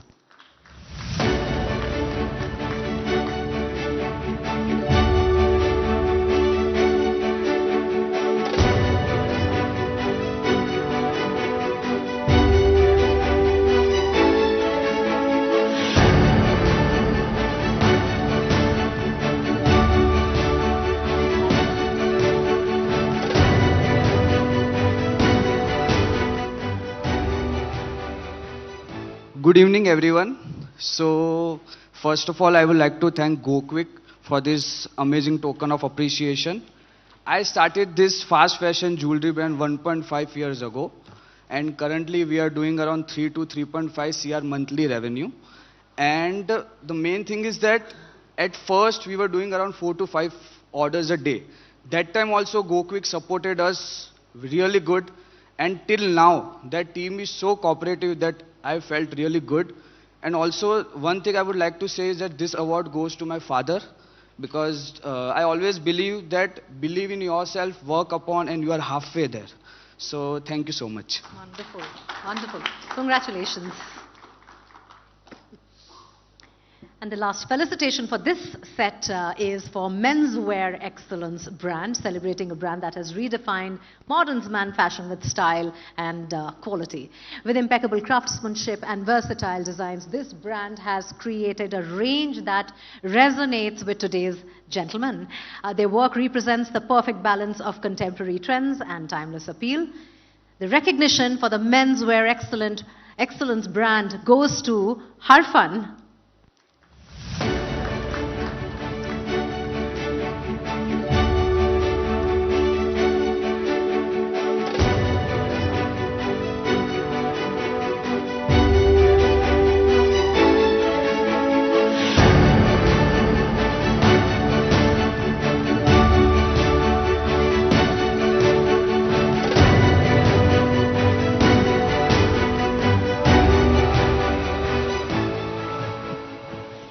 Just like we are about to complete 3 years, while we were starting back in 22, we were not very sure what kind of range will appeal to the consumer. But definitely we had something in mind that menswear needs a redefinition. For last 50 years, men's has been traditionally wearing the same kind of clothing without any innovation. That was the first idea what came up. We talked to like maybe 30,000 customers before we came up with our solid range of about 15 styles, where we kind of complete the entire workwear for modern men. Gokwik, we kind of integrated Gokwik 4 months back. Definitely, the team was impeccable in the support while integrating, and of course, the day-to-day calls, as Adil said. I mean, you can go to them almost every hour, not on a daily basis, for different products that they have, and amazing work, amazing. Thank you so much, Gokwik. Wonderful, thank you so much, and congratulations. Thank you, Chirag. We'll have you back for the next set of felicitations very soon. All right, ladies and gentlemen, a quick reminder to all of you, don't forget to share your favorite moments, insights, or updates from today's event using X and the hashtag Future of Commerce Conclave 2 or hashtag ComCon 2025. And with that, we are now moving to our next panel of the evening, which is titled Fintech Innovations Driving the Future of Commerce. India's fintech ecosystem has become a global game changer, leading the way in transforming how we all transact, from QR codes and mobile wallets to EMIs and credit-based payment. Customers today enjoy unmatched ease and flexibility. Now, these advancements are just about convenience, but about engagement. They are driving financial inclusion, connecting millions of consumers and business to the digital economy. And for e-commerce, the impact is transformative, enabling smoother checkouts, expanding access to credit, and unlocking growth opportunities like never before. To dive into this transformative journey and its impact, I would like to invite Ritu Singh from CNBC TV 18 to moderate this very special session. And please put your hands together in inviting and welcoming her panel on stage, which comprise Amit Kaushal, co-founder TWID, Sunita Vishwanath, partner KE Capital, and Vibhav Bhati, co-founder OneCard. All right, we're going to start with Amit and Vaibhav, and I think Sunita is delayed, so if she comes in, she'll join. Otherwise, the gentleman will do the job that Sunita would have done. So you get extra time. All right, Mugdha, thank you very much. And thanks for introducing the panel, the fintech innovations that will drive the future of commerce, because I believe the two have been very closely intertwined. I mean, the way you buy, I don't know, a coffee or a chai at a stall, or maybe some things from a kirana, or go online and shop, or go to a big retail store. You're using all kinds of payments, right? And that's thanks to some of the innovation that players like you have brought into the fore. So with that, let me start with you, Amit. Before anything else, because we're talking about the kind of innovations that have happened in fintech, give us a sense of what exactly it is you do at TWID, because you're converting reward points into currency. Ritu, first of all, thank you so much for getting us here, and thanks to Gokwik and Forbes. So, at TWID, what we are doing is we are unlocking the value of alternate currencies, which are in the form of rewards or gift cards or cashbacks or offers, etc. And we are letting it used as a mode of a checkout at various merchants. And Gokwik is a very close ally where, all the D2C merchants are really gaining the traction of those points that people have. Typically what happens is that when people have got so many rewards, they don't know what exactly to do with them. Generally, if you ask anyone on the field, it gets expired. Guilty. And what we are trying to do is that we are giving this as a power to the consumer back. And we are telling them that this is yours, use it the way you want to use it. Now, when we typically look at all the merchants also, the merchants are looking at, payments comes as the last form factor. But as a consumer journey, it starts from intent to buy something. And then it comes as a shopping cart, and then offers, and then payments comes as last. So what at TWID we are also doing is we have created multiple products. First, like for example, Fetch Rewards, which gets deeper integrated into merchants from the initial journeys of consumer. So merchant wants to increase their average order values, they want to reduce their marketing spends, they want to do multiple things. So let's say you're buying pizza from Domino's. So you have added Domino's into your cart, and now you're at a pre-checkout page. Now you see Chocolava cake you want to probably buy, which comes at 99 rupees, but not many people actually add those products. But now if that 99 gets crossed by the merchant, by Domino's, and say take it at 1 rupee because you're using rewards. We love free stuff. We love free stuff, and that's how people keep using it. So TWID is trying to get more deeper with our partners, wherein the idea is to increase the conversion of merchants, get more consumers attracted to those merchants, and really gain the value of what really the KPIs of these merchants needs to be driven, right? So I think that's where TWID is doing. Okay, Amit, that's quite interesting. Vibhav, let me put the same question to you, because all of us have credit cards.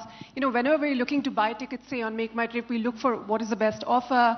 Often we want to know whether we have some points accumulated that we can use to buy something. How are you at OneCard solving for that? You're not just a co-branded partner for banks. Tell us what you're doing. So we run actually consumer platforms, and these consumer platforms do a variety of things. One of the consumer platforms talks about consumer education in terms of credit. How can consumers responsibly manage their credit on their own? Then the other platforms where we kind of provide products and services for banks and financial institutions for businesses like credit cards. Now, what this platform does is exactly as you said, make the experience better, life easier. We work with partners like Gokwik, TWID, so that every part of the experience is simplified, personalized, and enriched for the consumers, using tech and data as fundamental core. All right. With that, Amit, let me then come back to you on what, to your mind, since we talk about this intertwined growth between the fintech space and e-commerce, has been the single biggest innovation in fintech that has redefined the way that we look at commerce today, and don't say UPI. I think from an innovation perspective, there has been multiple, by the way. I think India is at the forefront of making multiple innovations as we go along. NPCI, to be honest, is definitely at the forefront of it. Not just the UPI, but now credit on UPI. Is NPCI the most innovative fintech in India today? I would call it yes, of course. So they are, people think that it's a regulatory body. I think it's actually a startup. If you go in the NPCI office today, it's buzzing with a young crowd, trying to do multiple things. Almost 20 hours a day, you would see people right in their offices and trying to innovate things. I'm sure Dilip Aspe would love to hear that, but unfortunately he's not here with us today. So let me come back to what you're doing at TWID. People often think of ways of transaction. They think of cash. they think of cards, but what you're offering is reward points. As alternative payment methods, what sort of consumer shifts are you seeing in behavior, in their approach to commerce? Is it restricted to a certain segment of the population, or is it more pervasive than we think? To be honest, the idea that TWID has gone very deep with is about giving an extra disposable income to people, which they already had, but they never knew what to do with it. The kind of shift that we are seeing with the consumers is that when they know that they typically, buy, let's say, a kappa product from Lifestyle or a pantaloons for that matter. Now they know that they have more money into their pockets, so it becomes more. So they become more affluent, and they want to actually afford something better, what they can, and rewards because it's in their own kitty, so they try to buy more. So this is what we are generally seeing across the merchants, where when they have access to rewards, they prefer to buy more or better. So that's definitely happening. We are also seeing a shift wherein there is so TWID also does not allow only to redeem points. We also allow you to earn a lot of points at these transactions. So, so it's sort of become a gamified version wherein people are earning and burning and earning and burning because they think that now TWID network is so big. All kind of merchants exist on this on the network. So let me earn more points today because in the evening when I'm making another transaction, I'll burn those points. So, so I think that kind of shift we are also noticing quite a lot. Okay. But yeah, I think if you want to add, Vaibhav. Sure, Vibhav, and also if you could touch upon data. Now, a lot of us, when we talk about data, especially when we talk about credit card companies, we know that the Reserve Bank of India is pretty stringent about who has or does not have access to customer data, especially with co-branded partners, non-bank entities, non-regulated entities. There's limited access. The previous panels and the one before that were talking about hyper-personalized products, and that is possible only when you have access to data to make use of it. So tell us, the kind of, work you're doing on that front, whether there is ample data for you to work with, or are there restrictions there as well that you have to work around? So let me kind of break the response into two parts. See, one, the Reserve Bank of India and the PDP Act, that has laid down very clear, guidelines and framework, and the regulator has always been, forthcoming and clarifying what will be their intent, which is consumer protection, consumer advocacy, and they've always been kind of, right. So I think the framework is now laid out for data very clearly. Now, what does data do in terms of driving commerce? And picking up from what Amit said, in a way, if you look at it, personalization is something which is a result of data being analyzed better. Yeah. However, the discovery of that personalization is also an important fact. Consumer platforms like OneCard, what we do is we ensure that the discovery is made easier. Let's take an example. I mean, most of us would have brought a consumer durable from a store where we would have spoken about finance over there and therefore concentrated on that versus understanding the products. Now, imagine if you come to a consumer platform where you can see that you already have a, an EMI offer from the bank. And then with that information, you go armed into the store and you discuss and understand the product. And after that, you make the best deal. You walk out with the best product because you already had discovered that you had a pre-approved offer, which could be a line, which could be an EMI offer within. And so that's what platforms deliver, leveraging data for the consumer. Since you're talking about customers going into stores and buying these goods, one of the more popular trends in fintech and payments that we've seen emerge in the last maybe 3 or 4 years has been buy now, pay later, right? You walk into a Chroma store, you like a fridge, you like a TV, you can have zero EMI where you just take it home and then you start to hopefully pay in time later in installments. What do you make of, how the BNPL industry is shaping up in India? It seemed, again, they had a bit of a rough time with the regulator again. The first loss default guarantee, which was a big lure for them to partner with people, that was capped at 5% and so on. Now, of course, we've seen in the latest development, Amazon trying to, or rather signing a deal to buy Axio, BNPL player. Is that a space you think that has more potential? Or do you think, because of the regulatory sort of guardrails around it, there will be limited scope for growth? It's very interesting because if you look at it, merchants are trying to get larger share of the purchase cycle by getting into lending, the Amazon example.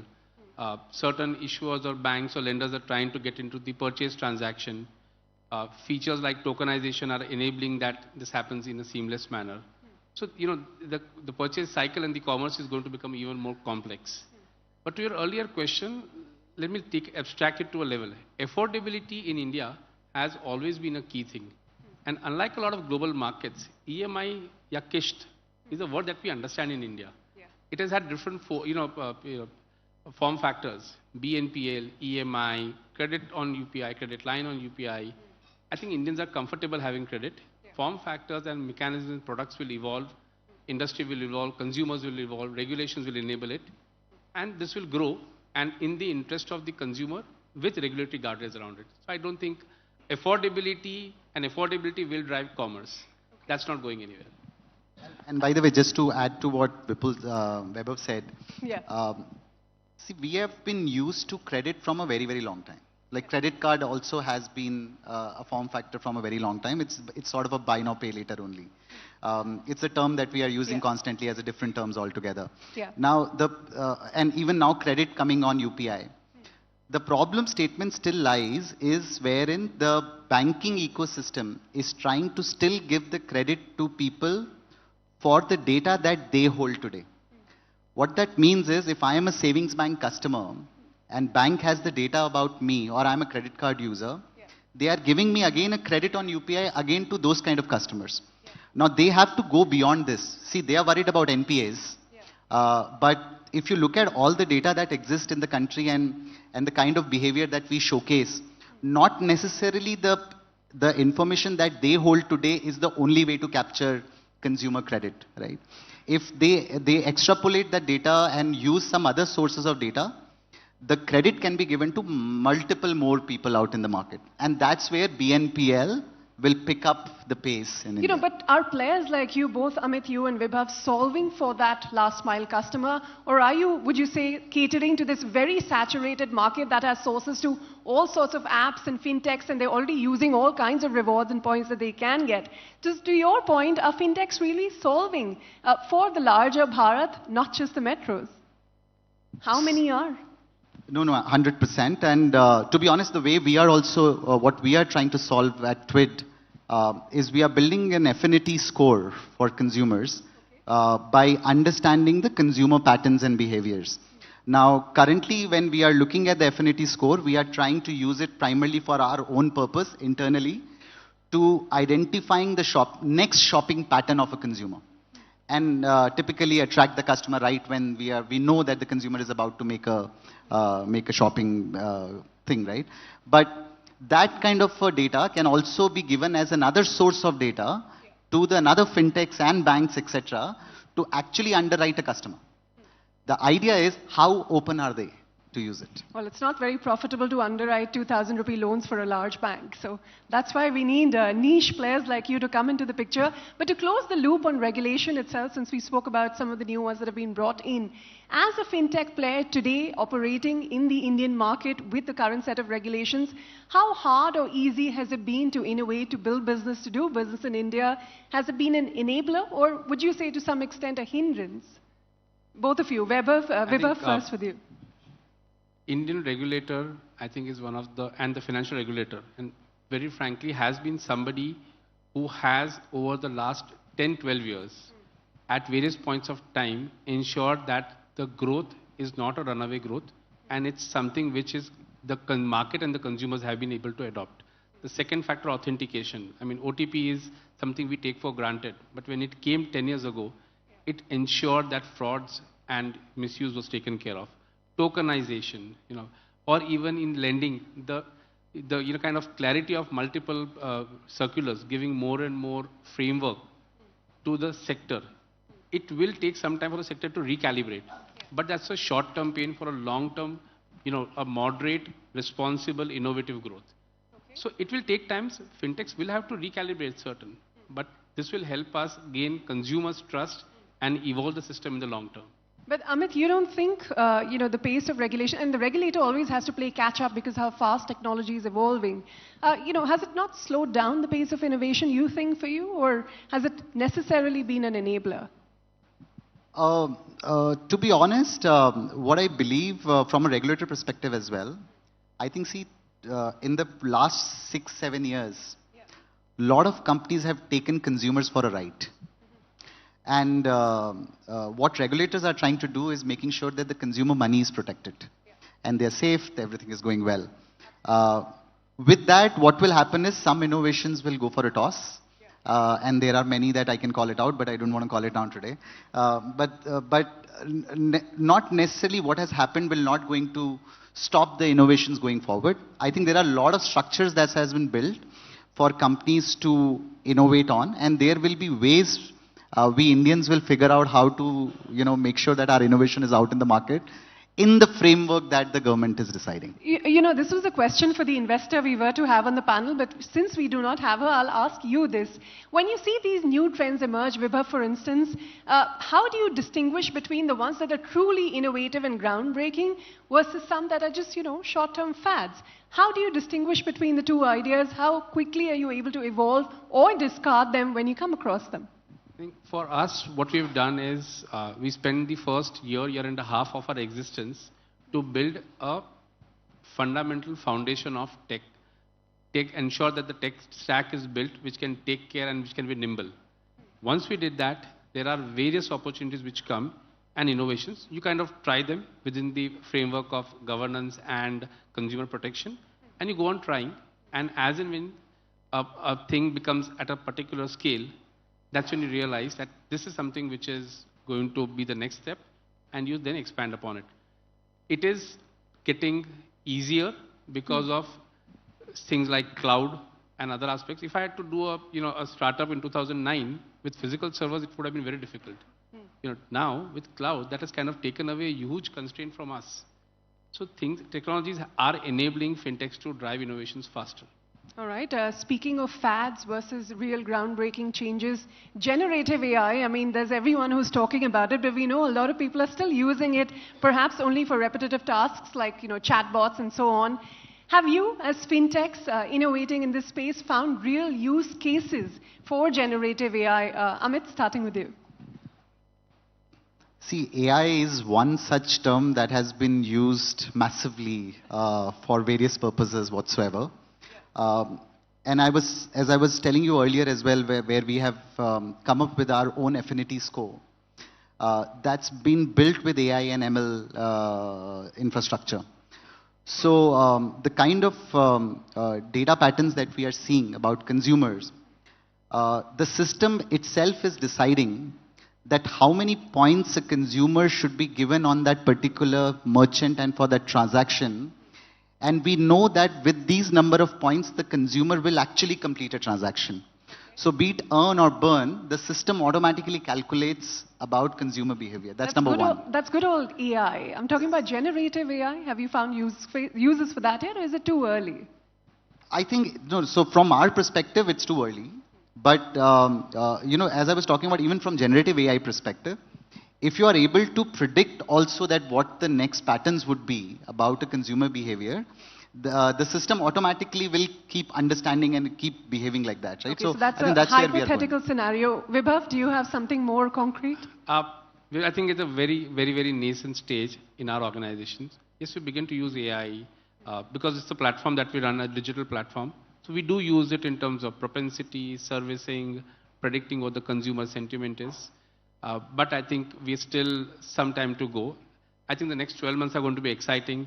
I would rather wait to share in the next summit with you what we've done rather than tell you what we're going to do.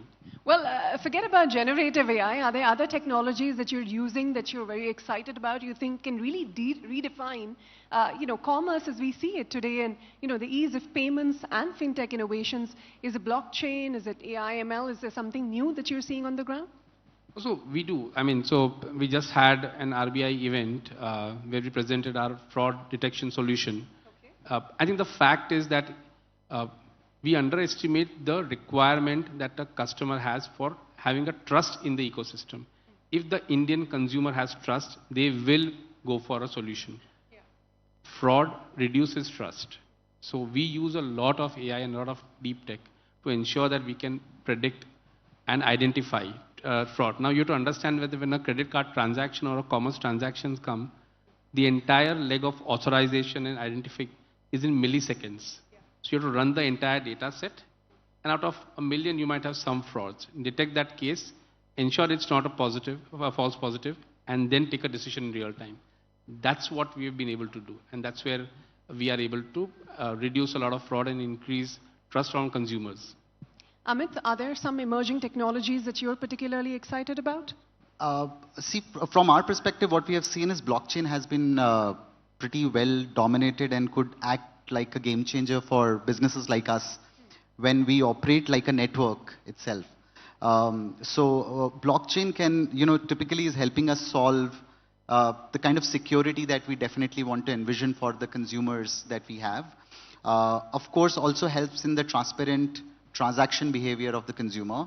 Going forward, we believe that, it can actually transform along with AI as we go along. So I think blockchain is something that we are excited about.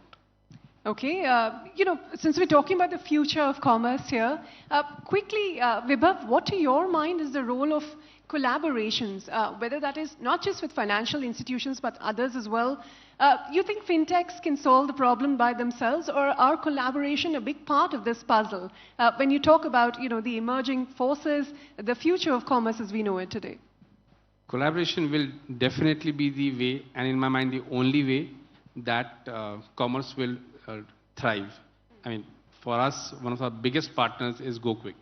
The kind of work that we've been able to do, and we saw during the Felicitation, some merchants who are there on the platform doing it. We on the other side see how collaboration between Gokwik and those merchants are enabling our consumers to have a better experience. So whether it be collaboration with partners like Gokwik, collaboration with people like Amazon for clouds, collaboration with banks to ensure that the risk is optimized, collaboration with partners like Twid to ensure that currencies are optimized and consumers have more disposable income.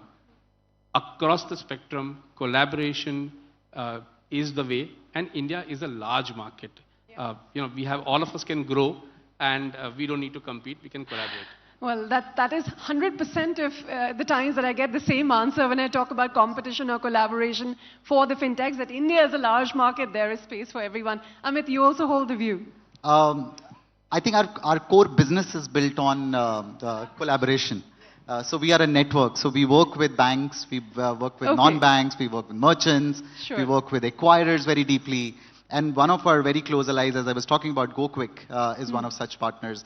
PayU, JustPay, we are all deeply integrated with these partners. And this has become a closed ecosystem in itself that we are working on.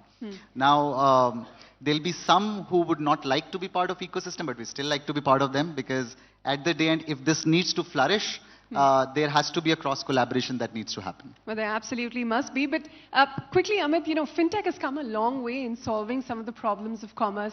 Frictionless payments is just one of them. But what to your mind is the one problem that remains unsolved today, despite all the innovation that we've seen, and why do you think that is? And then I'll ask Vibhav the same.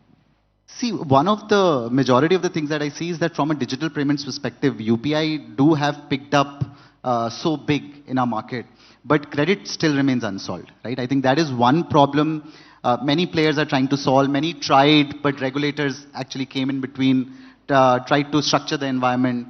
But if we are able to solve for credit in the right manner, using data, that could just change the way India operates. What do you think has been the biggest hindrance to solving for credit for a largely underbanked population, which still has lots of Jan Dhan accounts, but many of them zero balance? Certainly, so data, right? So we do not have enough information about those consumers to underwrite them. So if we know some patterns about them, maybe not financially, but maybe otherwise, and if this data can be collaborated under one such umbrella, like for example, a classic example is account aggregator model. right? So you have got a lot of information about a consumer which was not accessible earlier. But if it can, an account aggregator again is the financial instrument data. But if it can go beyond financial instrument, there is a lot that can be done. Well, we'll have to see what happens with consent taking with the Digital Personal Data Protection Bill. We're awaiting the rules. But Vibhav, what to your mind has been the one problem that fintechs have not been able to solve for commerce, and why? I absolutely second what Amit said. Expansion of credit. And you mentioned Jandan. So payment inclusion and expansion has happened. Credit access needs to happen. And one of the things which is driving this is, the Bharat story. We work with banks to provide a FD-based secured card. We increasingly see people who are non-metro, who are up-country, who have consumption, who want to have commerce, but they do not have an instrument to do so beyond the ones that are a banking instrument. Providing them, and they are very comfortable putting an FD. Indians put FD all the time. Enabling that FD to give them a credit instrument is something which is picking up. So initiatives like this will have to multiply. Initiatives like UPI on credit will have to multiply for this problem to be solved. Okay, so credit clearly is the big ask of the fintech industry. But if you look at the sheer number of fintechs that are trying to solve this problem in the country, we have, I think, more than 2,000, if I'm not wrong. I even read 9,000 in some places. I don't know what the right number is. In this place, which seems to be getting increasingly commoditized because you all have access to the same kind of technology, the same kind of data, how do you innovate to distinguish yourself from the other? Is brand building going to be a larger part of it for fintechs to make a real difference in this commoditized space? Not really. I think it's not about a consumer-centric offering that needs to be put into place, in my opinion, per se. I will still go back to that same information, wherein considering that there is not enough information about consumption at one single destination is what's making us not to make that right decision.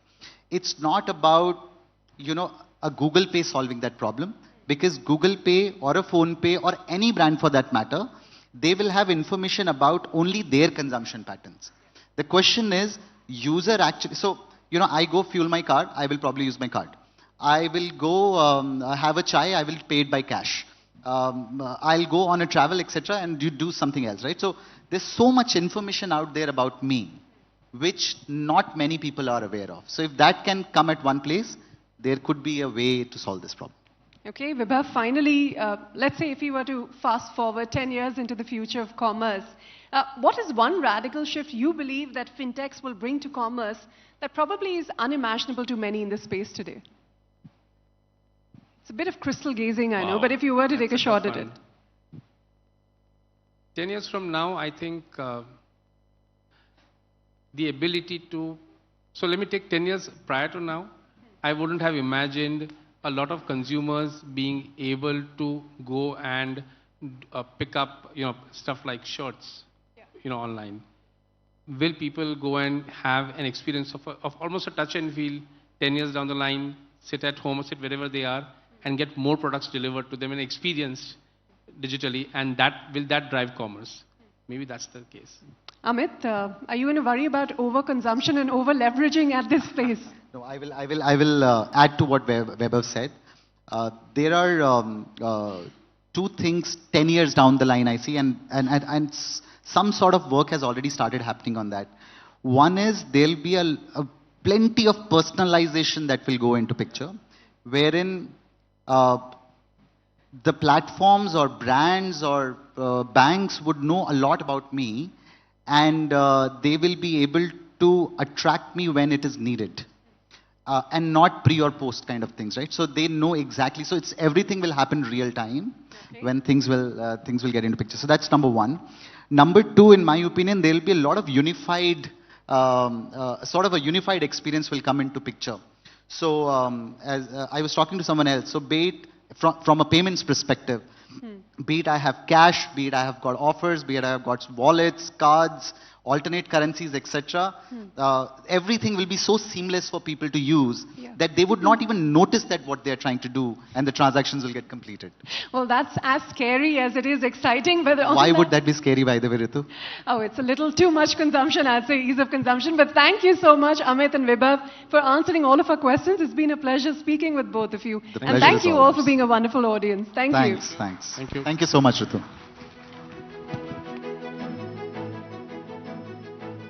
Thank you, gentlemen. Thank you, Ritu.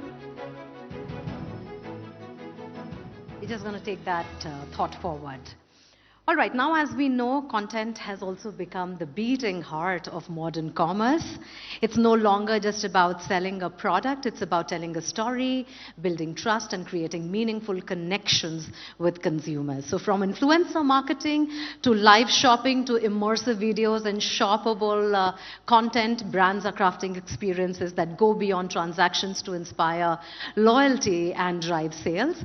Which brings us to our next discussion, the intersection of content and commerce, crafting experiences that drive sales. To guide us through this exciting conversation, I would like to invite my panel on stage. Put your hands together for Parul Kullati, founder Niche Hair, Varun Gupta, co-founder Bolt, Amar Nagaram, co-founder and CEO Virgio, and Ronak Shah, CEO of Obvi. Ronak is joining us from New York.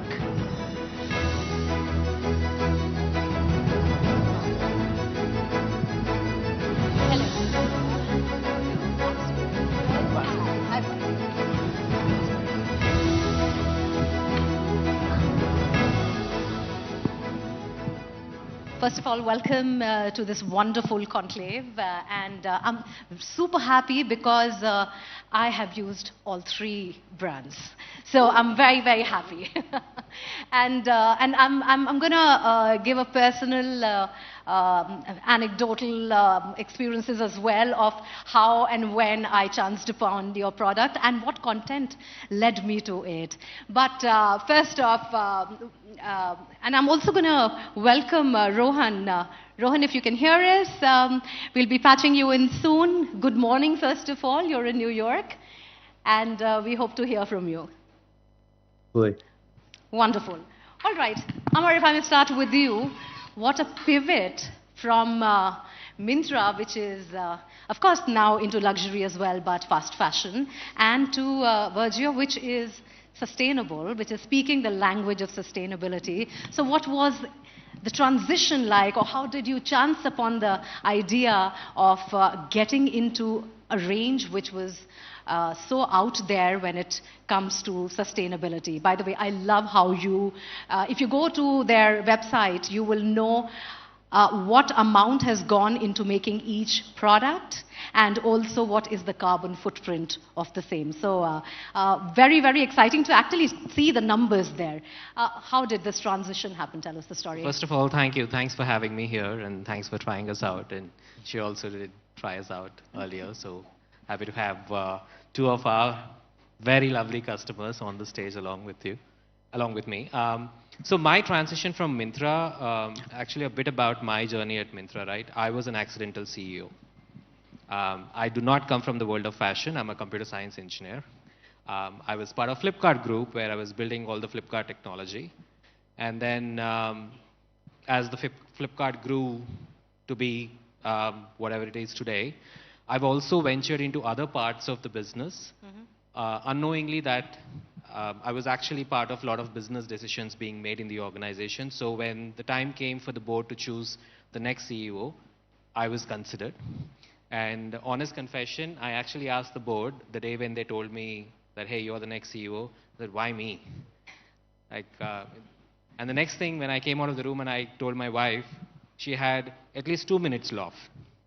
Of all the people they could choose, they chose you as the CEO of India's largest fashion portal. But that's what actually helped me, honestly speaking, now looking back, right?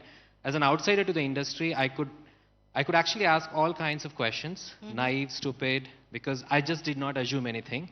And in that process, I discovered there is so much that can happen in the world of fashion using technology, which otherwise could have made the world of fashion are more sustainable. So that was the thought process while we had to deal with COVID and all of things at that point of time. After we came out of COVID and we became actually a EBITDA positive company by 21 December.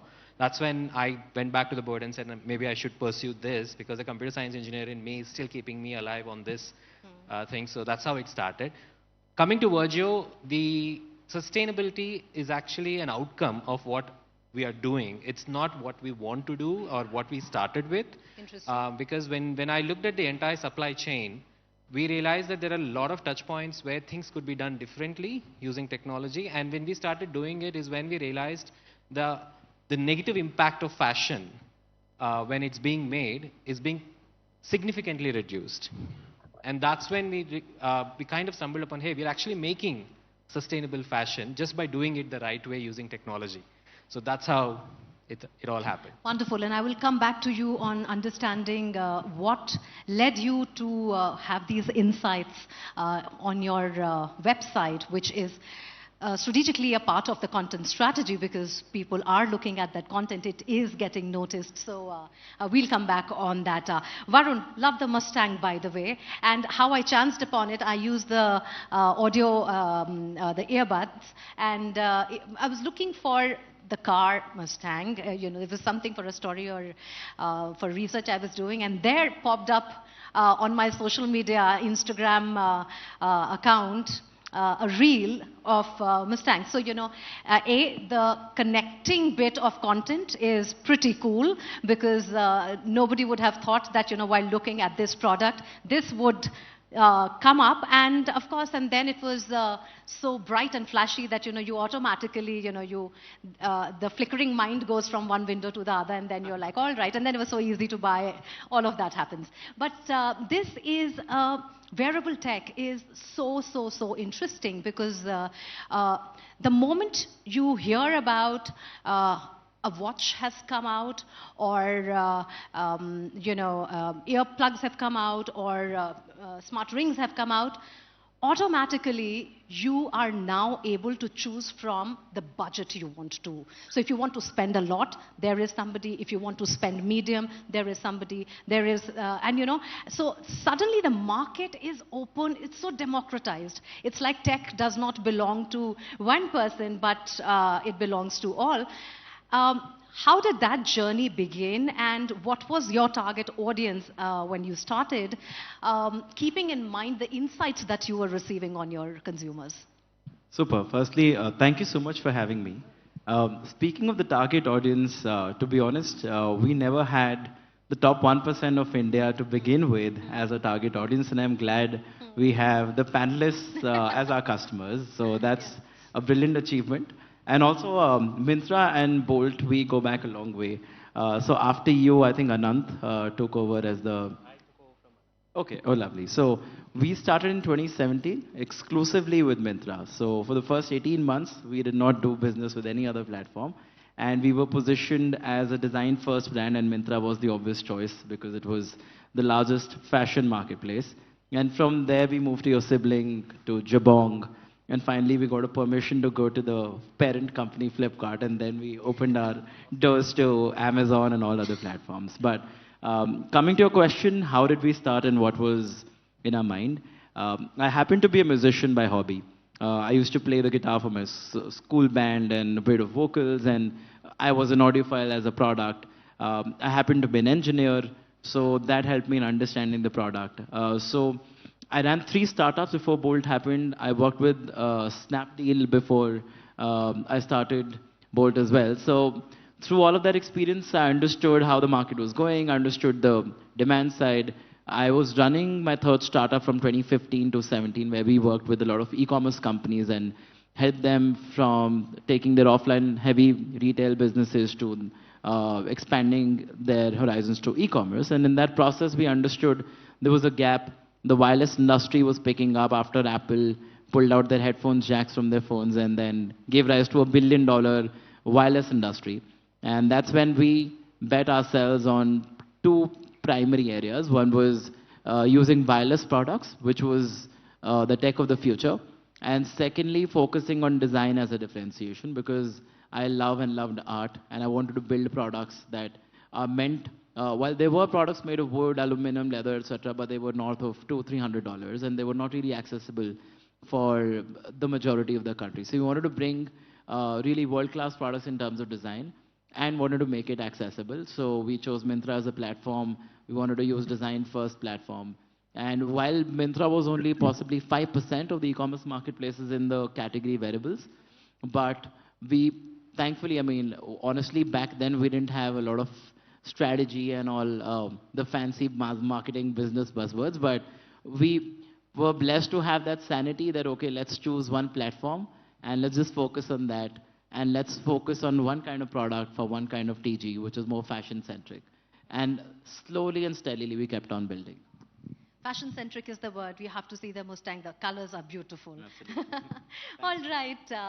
Parul, huge fan, first of all, since the time of Huxley. I don't know whether a lot of people know that, but you know, that was one of my most favorite work of yours. How did this get added to your work portfolio? I mean, you know, and a lot of celebrities, when you look at them, they will launch their fashion brands or they'll start restaurants. But, you know, off late, I've noticed Sonakshi Sinha has launched her nail brand. And, but, you know, hair and that too, something that was... First of all, I could never find a product like that in India before your brand came into being. And then, of course, you see a lot of stuff that is coming from outside the country, and you see it. But the quality was always... and I discovered you at a pop-up, at a Sol Sante, I think, not a Little Flea. And that was one of the moments when you felt this is quality product that has come.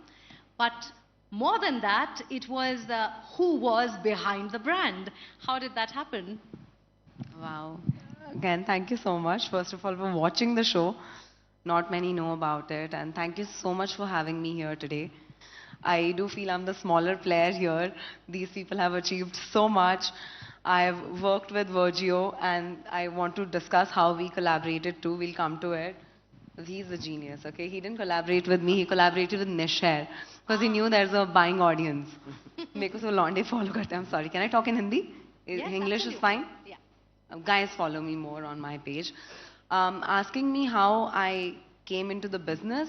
You know, today I was traveling with Kaushik, and we were on the same flight, founder of Sugar. And he's probably the third person I've said this out loud to, or because earlier I felt embarrassed to say that. I'm not even graduate, okay? I didn't study business.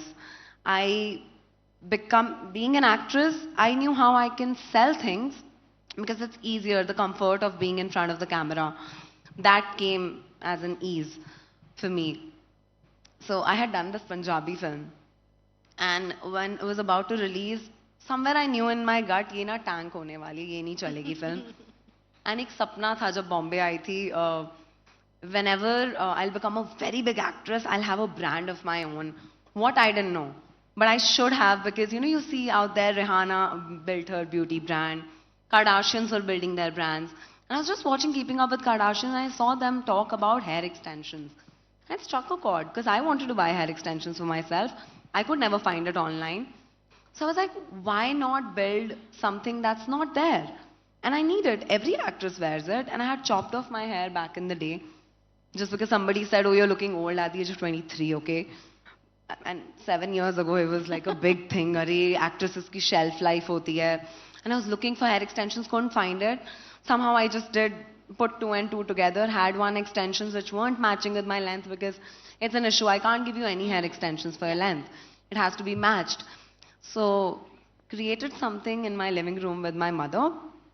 And Mazak mein built India's first online company of hair extensions. There was nobody selling it online. It was the first .com, nishair.com. And just kept on doing it, and then I did a lot of flea markets because clients weren't coming to me. And before I could create content, I had to reach to the customer. So did pop-ups, and if I had to stand outside my... so sorry. Can we get you water? I'm a little sick, sorry. I know, thank you so much. I would stand outside my booth, I would like, come try my hair extension because it's a category, right?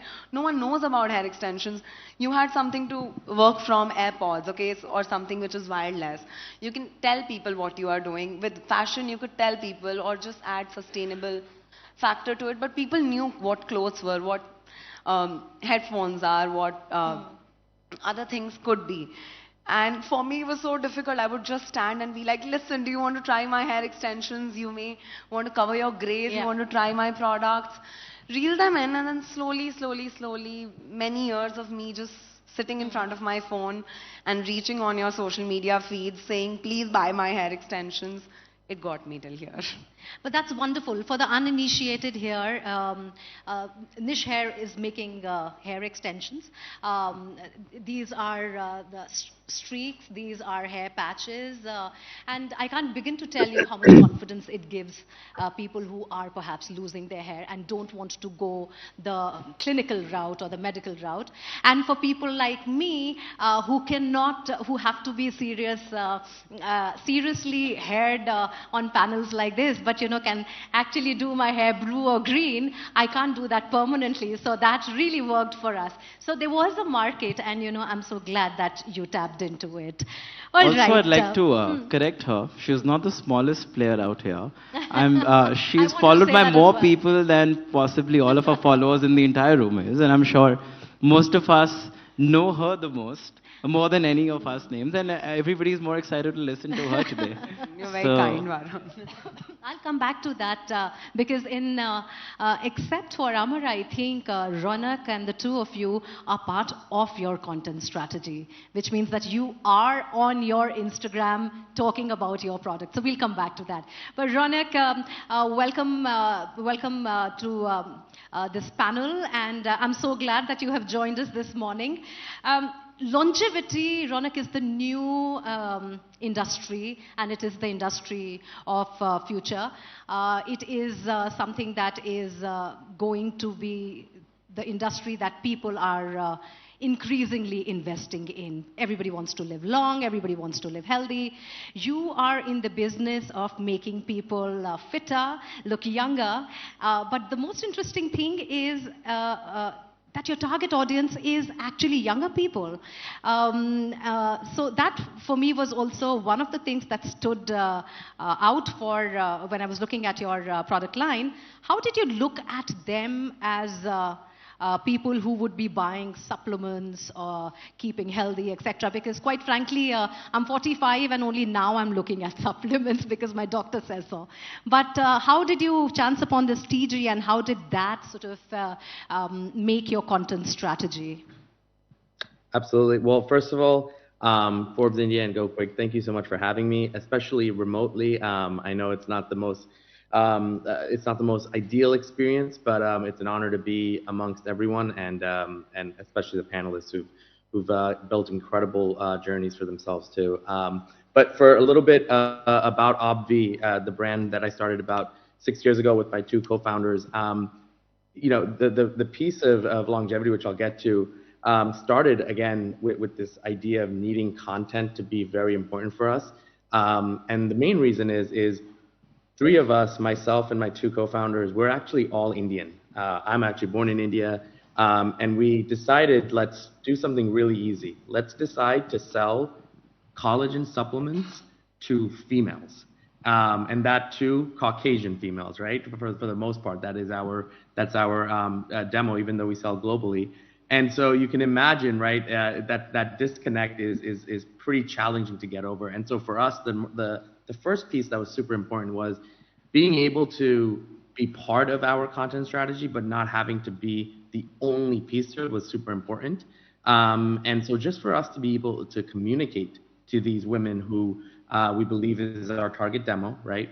And for those of you who are not familiar with collagen, what it does is it's a natural source of protein in your body that helps with hair, skin, and nails. So if you see your hair falling or your skin getting saggy or your nails chipping, it's typically because your body loses about 1% of collagen every year starting the age of 25 to 30 years old. And so that's why, things like Botox and stuff like that come into play. And we're basically saying, hey, you can actually prevent the need for being able to have to deal with some of these issues by just ingesting collagen.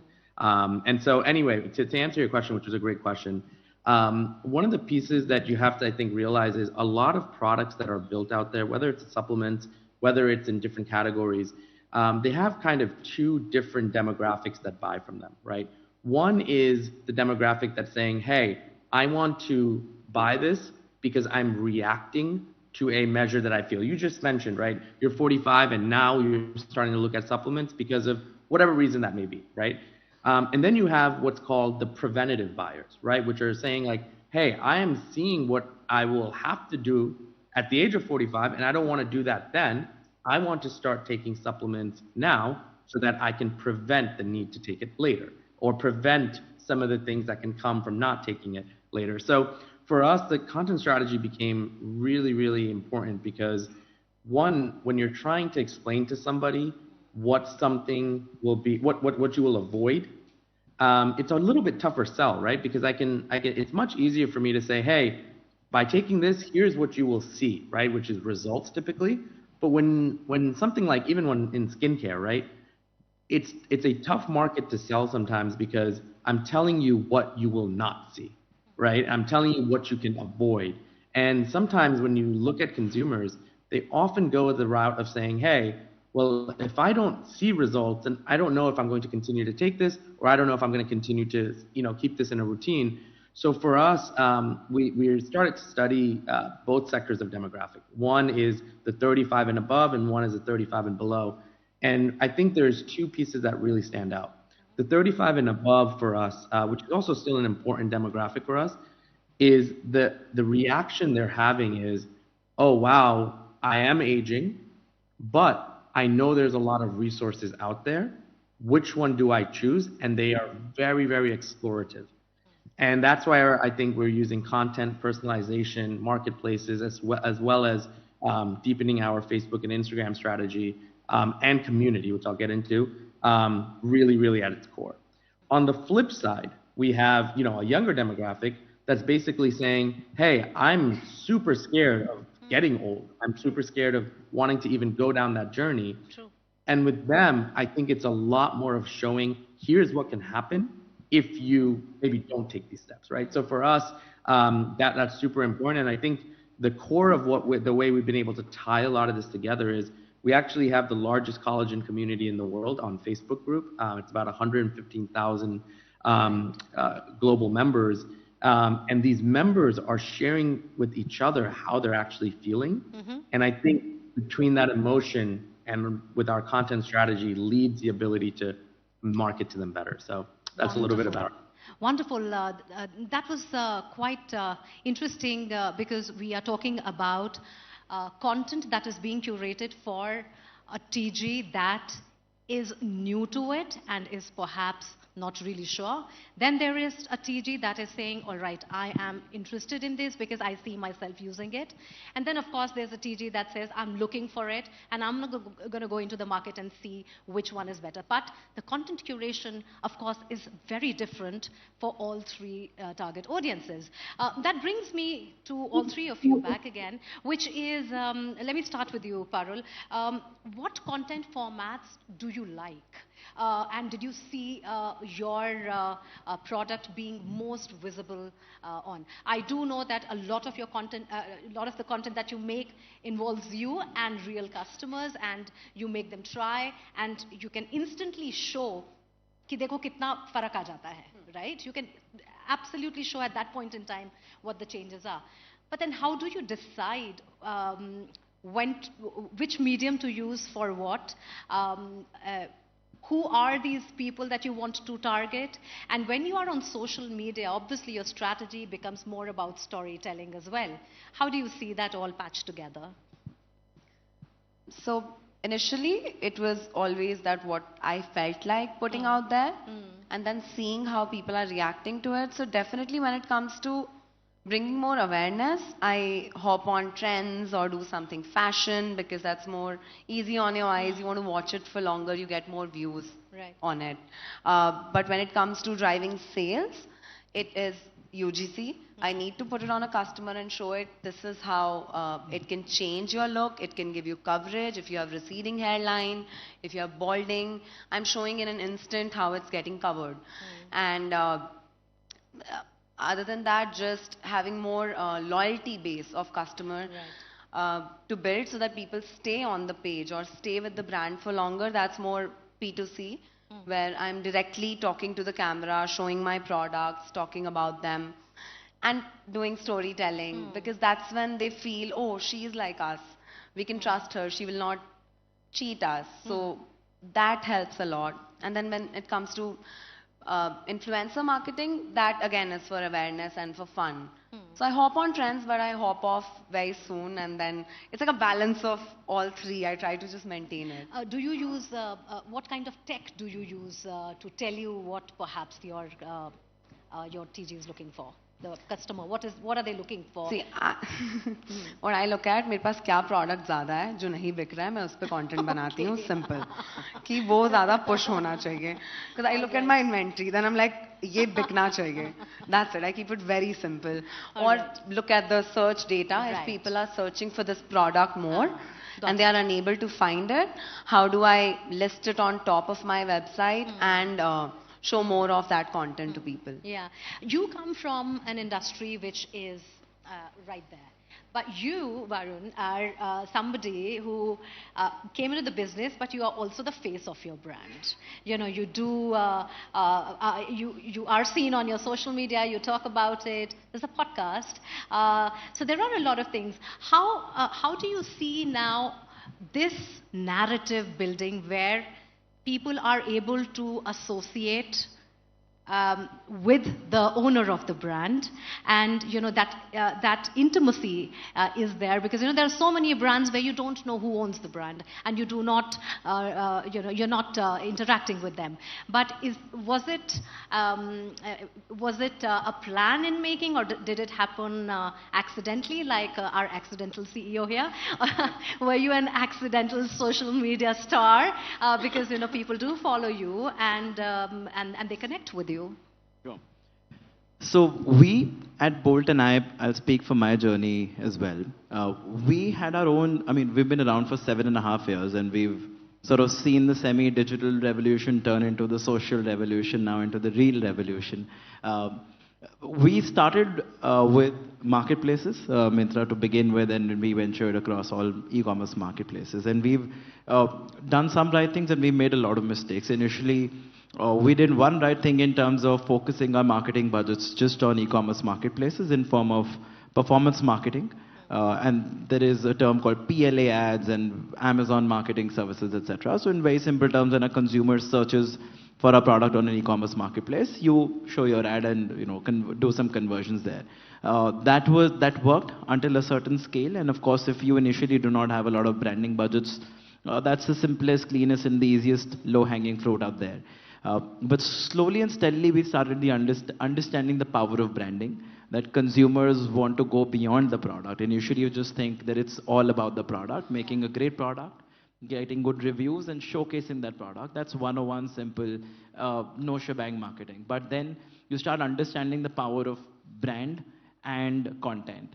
Which is where we got introduced to the idea of brand, which is where we started to work with brand ambassadors. And we got some faces like Vicky Kaushal, Kriti Sanin, and which is where we were making some mistakes, which is where A, we were too myopic. Second, we thought that our consumer and the world and the country is a reflection of us, which was the biggest mistake. In two facets. One, we thought because we watch Bollywood movies, they are the biggest stars of the country. But we understood the southern part of the country, which is a good 40-45% of our demand, does not watch Bollywood. And apart from Shah Rukh and Amitabh, they're not so familiar with the names and the faces. Which is when we graduated to a cricket star as a brand ambassador in form of Surya Kumar Yadav, to understand, when we understood that insight, that okay, cricketers go beyond languages and boundaries, while actors both in different parts of the country, you know, the southern film industry, the northern, etc., do not go beyond languages. Second mistake we made was to think of our customer like us, which is where we thought we use Instagram and we watch certain kind of content, and there's a certain class to the certain kind of content we watch. We follow the certain kind of influencers, and my consumer would also be following that, which is where we were again proven wrong. And we happen to do a market research, and we happen to look our social following and our conversions from Facebook and Instagram, and we were so shocked to see that 70% of our revenue from our ads came from Facebook instead of Instagram, while nobody in my social team had a Facebook account. And they only had a Facebook business account because they had to post content out there as a good to have medium, that okay, it's an obsolete medium. But then we came to know that it was the medium for them. Thirdly, then we happened to do a market research, and we happened to talk to a few thousand Bolt customers. And again, we got an insight that, okay, we have a huge database of millions of customers. Why don't we reach out through a simple WhatsApp, simple SMS, etc., and seek some feedback? Then we got to know that where do they spend most of the time, which was in pre-COVID and pre-anti-China sentiment was TikTok, and now it's Moj, Takatak, ShareChat, and a lot of regional media. And we thought most of our content would be A on Instagram, it would be A, B around English, and C, everything would be around how we perceive our echo chamber to be. But the real world, real Bharat, real consumer was very, very different. Which is where the fourth step we took, which is where I understood power of content, and power of content when there is a face to the brand. I'm not naturally a social person. My Instagram account is still private, but my LinkedIn account is pretty public, and I'm still going through that journey and still learning. But of course, there's a lot of relatability if you as a founder go out there and talk.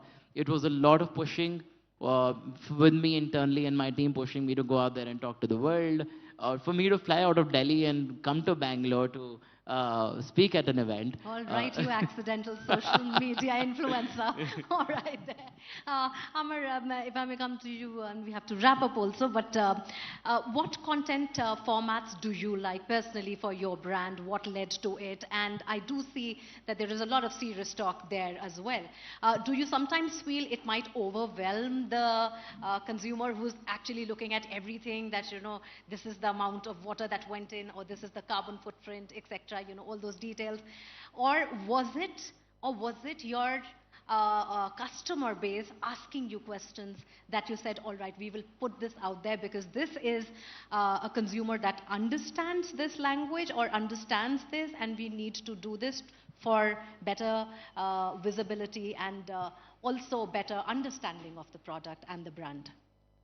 The place where we are right now is after a year of a lot of mistakes. I don't think there is a playbook out there on how you approach social media, and it is different for different brands also. When we started our journey, we tried to be very preachy about why you should have a sustainable lifestyle, and nobody cared. Right? But even today, if you just go search for sustainability as a hashtag, it still trends. So what people say to what people observe, there's a huge difference. Right. That's when we also realized that, is this how we should even talk about our product? What part of the product is getting the attention of the consumer, and let's start building on top of it. So we actually did multiple experiments. It literally boiled down to three things for us. One is attention span. Each platform stands out for the attention span. On Instagrams of the world, we just show the aesthetic side of our products, right? We do not try to educate. We do not try to preach. We do not talk about what happens behind the scenes. We just keep it engaging, entertaining. What Instagram also allowed us to do is partner with very, very relevant brands, thanks to Parul. We could reach out to the same consumer. Like when she did her Get Ready With Me video, she was wearing Virgio, right? And that got the attention. So we kind of doubled down on it. Again, one more accidental finding for us, it's been a journey of a lot of accidents and experiments, was when Meera Kapoor actually wore our dress to a brunch, we did not know what was happening. We did not even know that she bought a dress from us. Then it's all came, it came after that, but when Meera wore it, we did not even know she bought from us. And the orders just went up and nobody on the floor had a clue. That's when we realized, oh, maybe this known face or the known celeb also adds that kind of eyeballs to us. We obviously could not reach out to the celebs because it's too expensive at this stage of ours. So we reached out to the stylists. who style these celebs. And the stylist actually came back and said, see, I can only make a pitch to the celeb. If they don't like it, I can't do anything. Thankfully for us, most of the celebs started liking our styles. And today we have a constant flow of the content coming, which is why our Instagram community in less than a year has actually grown to 190,000. So the medium also makes a lot of content decisions. Absolutely. That's what I and- said, right? yeah. Attention span. When you go to YouTube, it's a long format content, Right. which is where we have the haul videos, like how to get ready, how do you do this, how do you do that kind of stuff. On LinkedIn, it's about what happens Yeah. behind the scenes. True. So that's where we are trying to prove our authenticity. That's the on- conscious brand building that you do. Exactly, right? So I cannot be the face of the brand for obvious reasons, which is why we chose LinkedIn to talk about what really happens and what is the kind of technology we're using to build a fashion brand. Noted. So that's how we're using these 3 platforms for us. Wonderful. Ronak, the last word is yours. You are creating content for a wide consumer base. Obviously, you are also seen a lot on your Instagram account talking about your product. What are some of, all right, let me narrow it down. What are the 3 content-related tips you can perhaps give that have worked for you and can perhaps work for other businesses out there?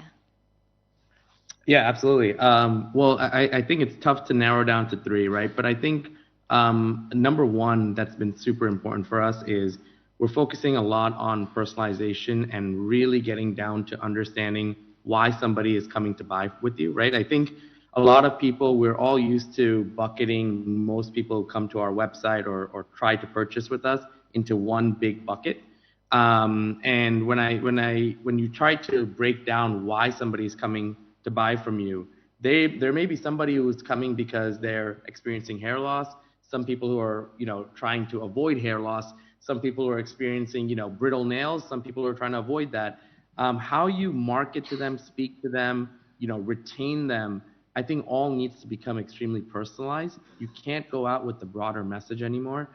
So we have a lot of different funnels for each type of messaging, each type of reason somebody's buying. So if you bought for a certain reason, the emails and SMS and communication you're going to get is completely personal to why you bought. I think that's number 1, super important. Number 2, I think just the utilization of platforms that we have access to, such as Meta, TikTok, and some of these platforms where people are running ads, we're hyper dependent on ads. We're spending a lot of money on Meta and TikTok every day on running ads. But I think the biggest piece in that is how you're curating your content. I think having a really robust testing strategy. Our CMO runs anywhere between 50 to 100 different tests a week on what type of content will attract the most highest quality customer. It's not just about getting the sale anymore. It's about getting the highest quality customer. So for us, we rather get 2 less sales, but get 1 person that's going to stay with the brand longer. So utilizing content that's not just getting the sale, but getting somebody that's going to really understand why they're buying. And I think finding that balance. And then lastly, I think the role of live commerce right now is really big. I think we're going to get to a point where with AI and some of the hyper personalization stuff that's going to happen is you're going to get to a product page or parts of a website, and it's going to be curated completely to the reason you're buying or shopping. So before we get to that stage, I think understanding that people are going to want to look for that. And so even when you're looking at live commerce, don't just get on some of these platforms just to sell. Right. Get on them to really educate, entertain, while also making sure you make people understand why they're actually considering purchasing. So Wonderful. I think those are super important. Thank you, Ronak, for taking out time this morning for us. Thank you so much. And thank you, all 3 of you, for giving us your time. And instead of calling it accidents, we'll call it serendipity that we have all of you in your professions and doing such a wonderful job. Thank you so much. Thank you for having us. Thank you so much.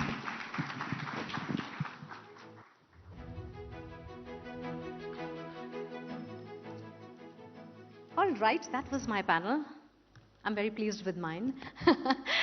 And now I will invite the next panel, it's actually a fireside chat of the evening where we are diving straight into one of the most disruptive trends that we already sort of spoke about when Ronak spoke about quick commerce. All right, so we will talk about the rise of Q-commerce in India with its challenges, opportunities, and path to profitability. So Q-commerce or quick commerce has redefined, of course, consumer expectations by diversifying into different markets and delivering essentials in matter of minutes. It's not just about speed anymore, it's about transforming how we think about convenience and immediacy in our daily lives.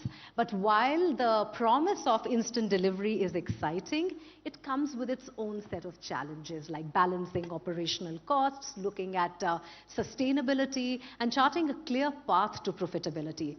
So, to explore the dynamic rise of Q-commerce in India, may I again request Neha to please come back on stage and moderate this fireside chat.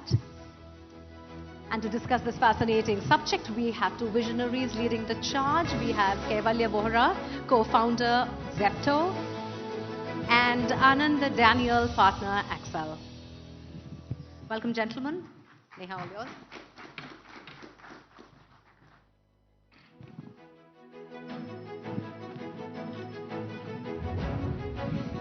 So the rise of quick commerce, I think today evening we've spoken quite a bit about it. But I'm so curious to ask the audience something. Tell me, raise your hands, if today morning you used quick commerce to buy something, grocery, something else. How many of you? Wow. This week?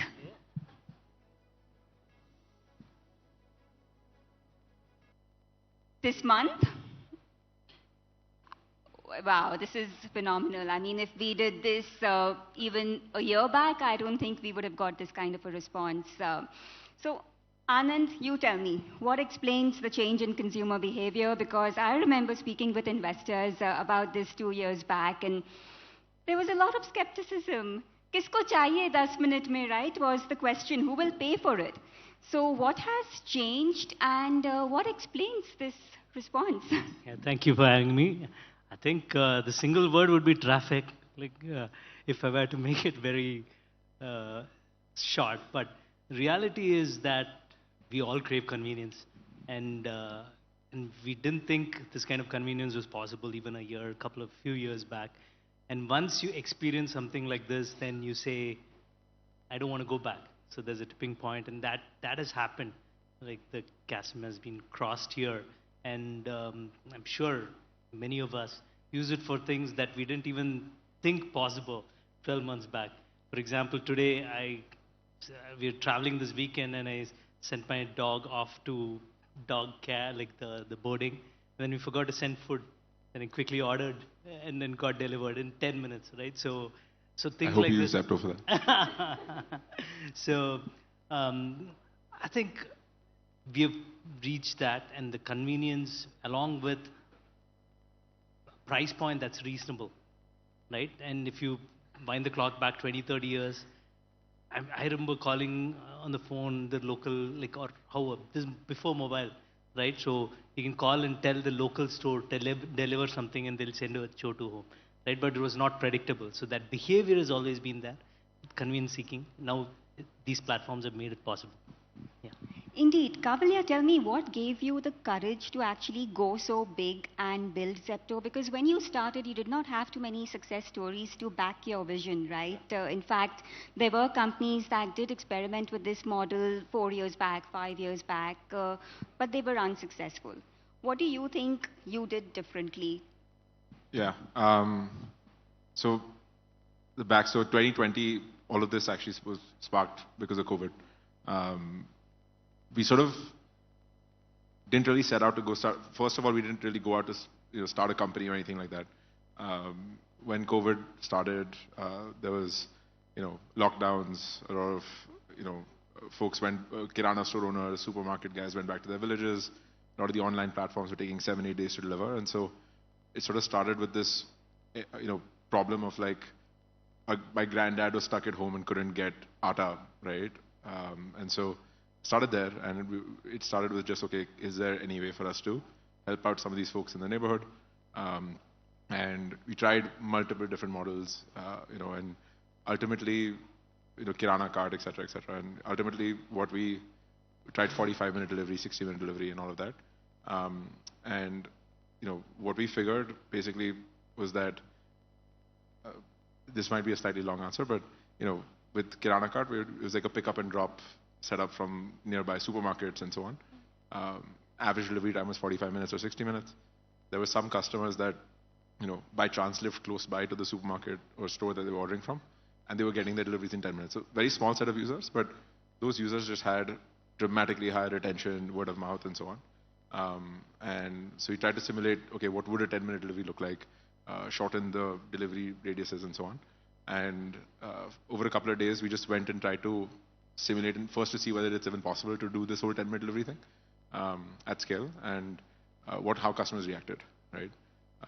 And we simulated that with one of these sort of stores, and what we figured was that you rang the doorbell, someone ordered, paid or whatever.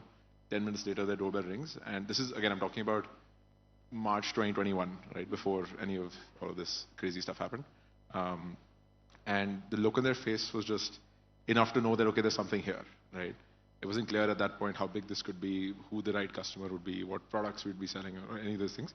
But it was clear that there's some level of magic here.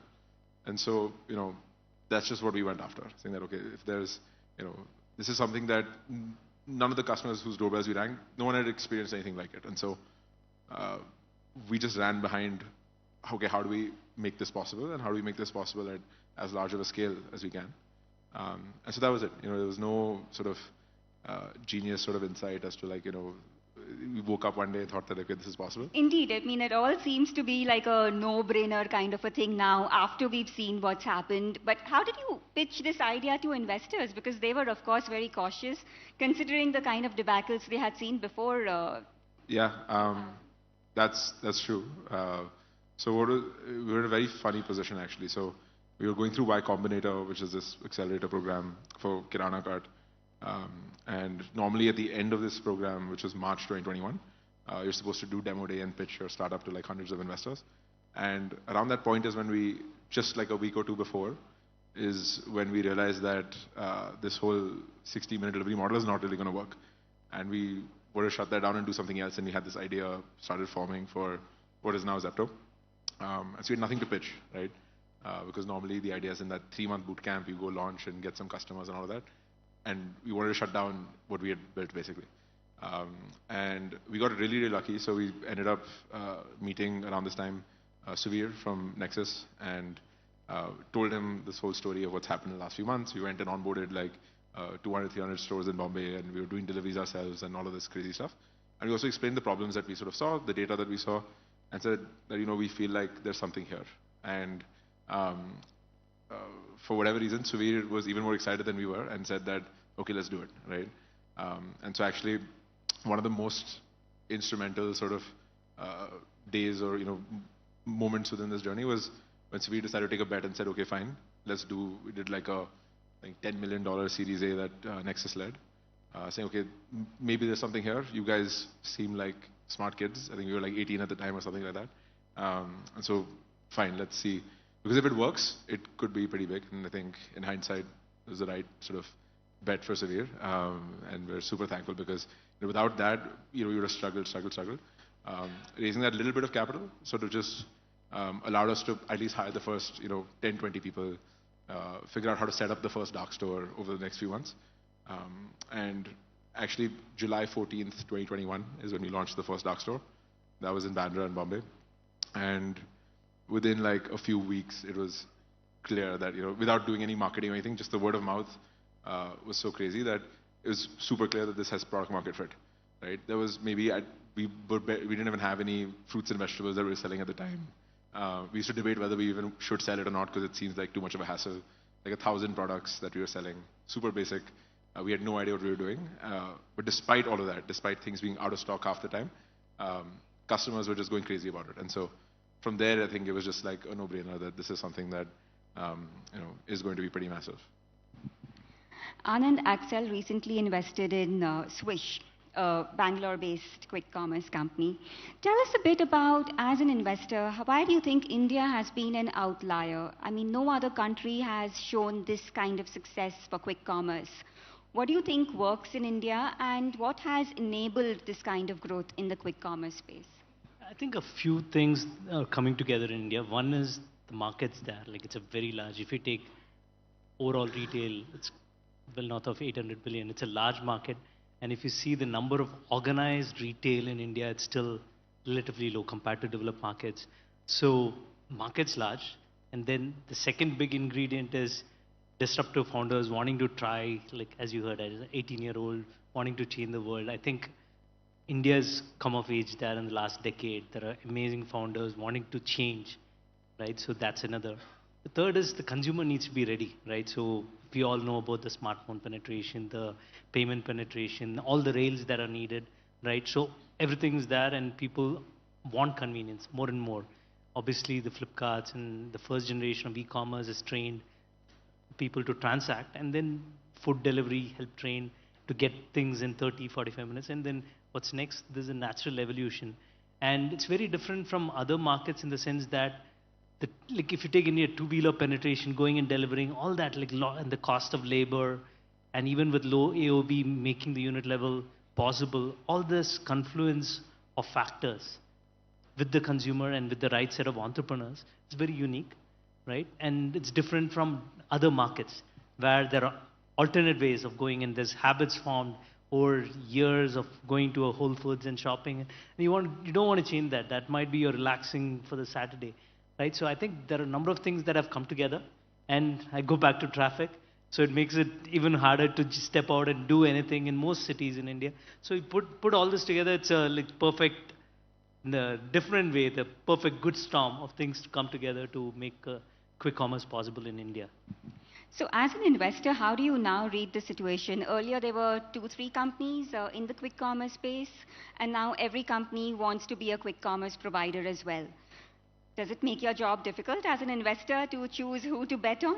See, I think if you look at new investments, any new investments, when we invest in Swiggy, it was seed, right? So like very similar to the stage he mentioned earlier, right? So I think it's a 2-3 people with an idea to change the world, right? And then what is the unique insight they bring to the table is what's important, number one. Number two is, okay, you have the insight. Is the market ready? We've already talked about in quick commerce. Across every sector, there's probably opportunity. What's your unique angle to win against all this now large incumbents with deep pockets of cash, right? So that's the second thing. And third is the ability of the team to really, okay, how will you go about it? What can you do? Like, this will show us, it's a step by step, like starting with the 200 stores or whatever, like prove it in one area and then grow. So the methodical way of de-risking the business. I think all three need to come together, and that's what we look for in the early stages. I'll pause there. How do you look at this kind of hyper competition at Zepto? I do understand that hyper-local means that there is space for more players. But then the way the game is changing so rapidly, how are you creating a moat to actually continue your advantage? It's actually fairly, so Jeff Bezos said something like this in 1999, where he said that there's 3 fundamental truths for our business, which is that customers are always going to want faster delivery, lower prices, and a wider selection. And Amazon, in the US at least, practically over 2 decades, more than 2 decades, did just that, where they just every day tried to figure out how to get customers faster delivery, wider selection, cheaper prices. With our business, given that there's a fourth one, which is also quality, because there's a heavy penetration of perishable items, whether it's fruits and vegetables or dairy or meat or any of these things. But broadly, these 4 things: speed, quality, selection, and price. And ultimately, whoever executes the best on all 4 of these things and is the cheapest and the fastest and has the widest selection and the best quality over the longest period of time, and obviously does that while making some money as well, is the player that's going to end up winning. While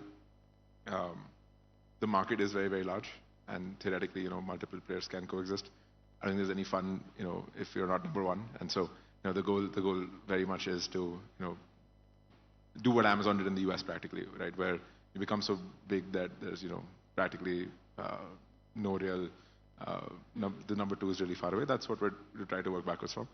But I think ultimately there's, no silver bullet where, okay, there's like one USP that somebody will do differently. It's more about every day figuring out how to get a little bit faster, expand the selection a little bit more, improve our quality a little bit more, figure out how to get a little bit cheaper, and just doing that for 10 years, 20 years, 30 years, forever, right? I think it's just that. There's nothing really else to it.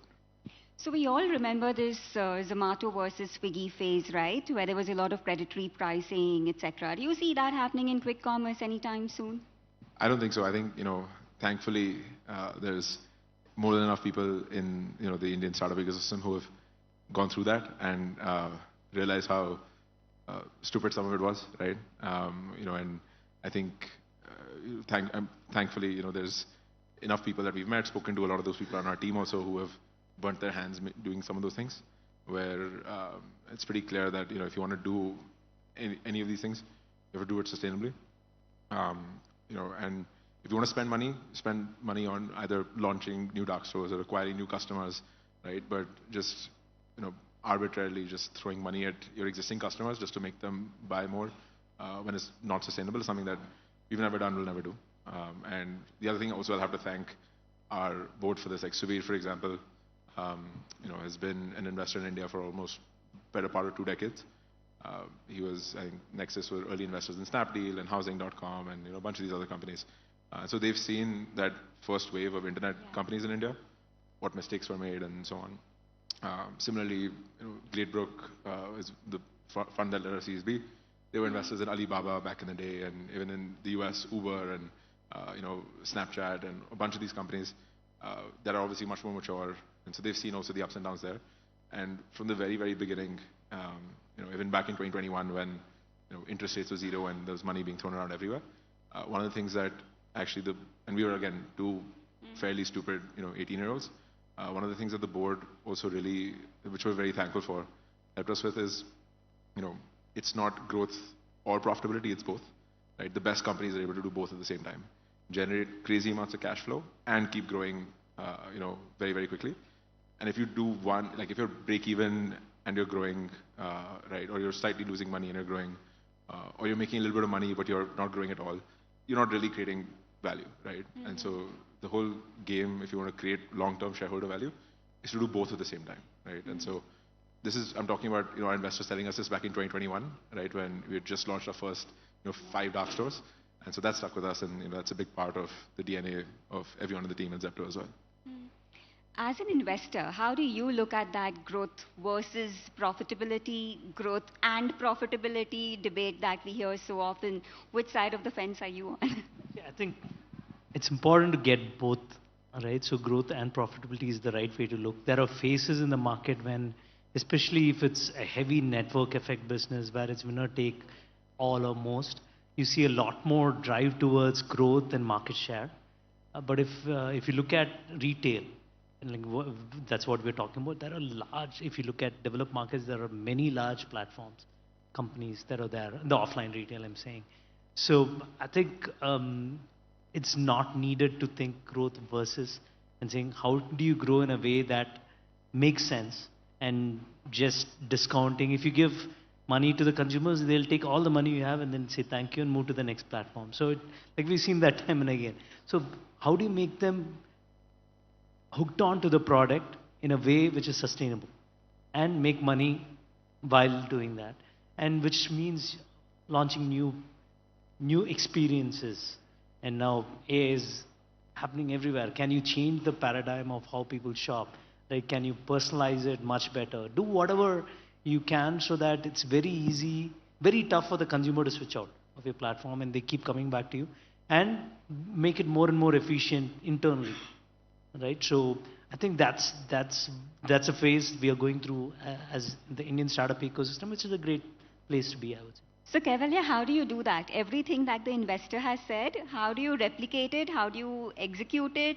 Because, he spoke of some very important points about creating stickiness so that you have the loyalty on your side of the consumers.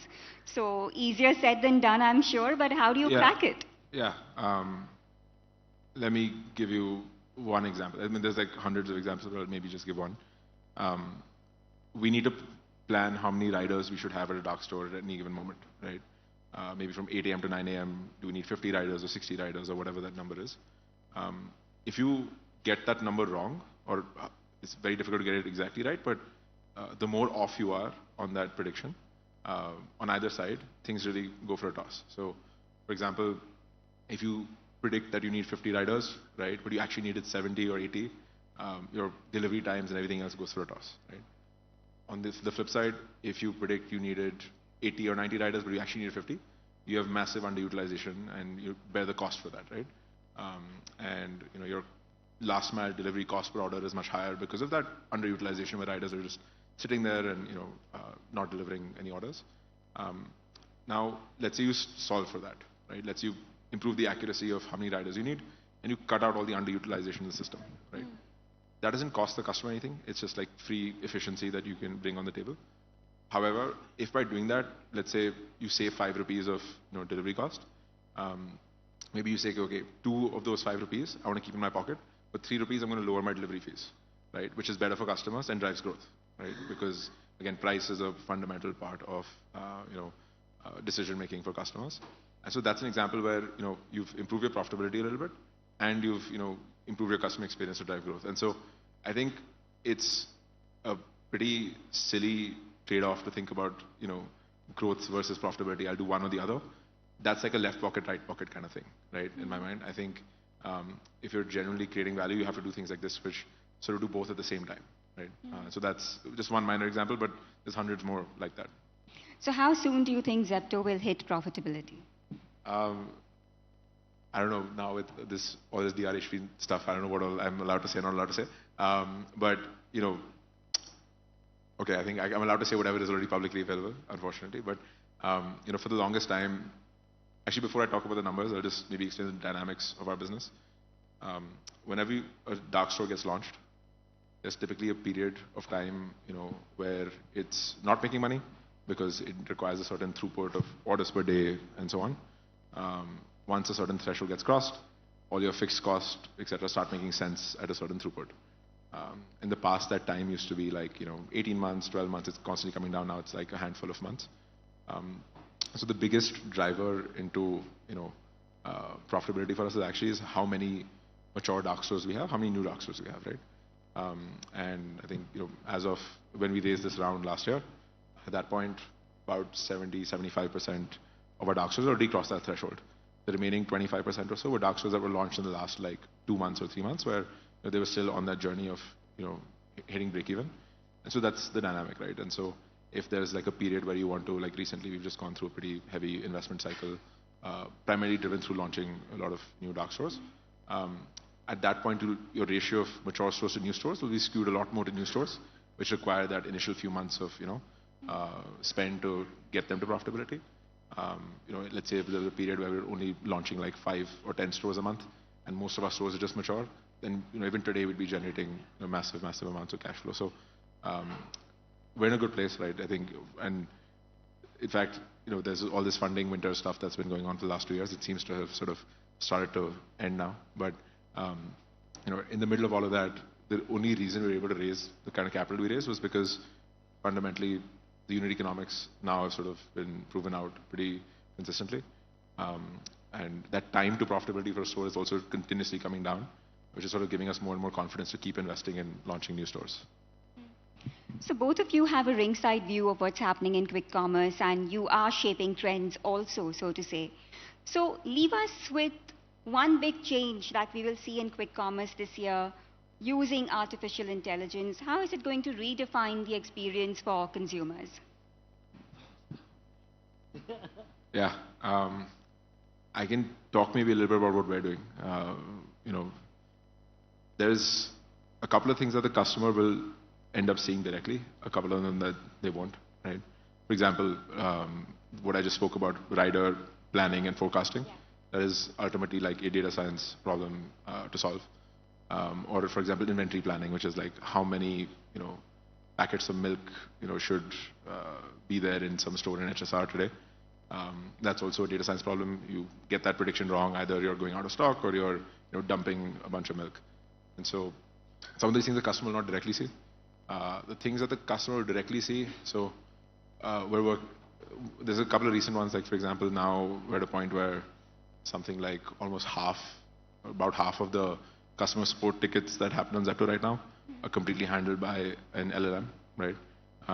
Where there's like zero human intervention required, and this AI customer support agent is able to take the ticket to conclusion without any human involvement. So that's one, for example, that's already underway, and we'll just sort of keep improving that. Today, if you have rotten bananas, for example, you reach out to customer support, some human agent validates that.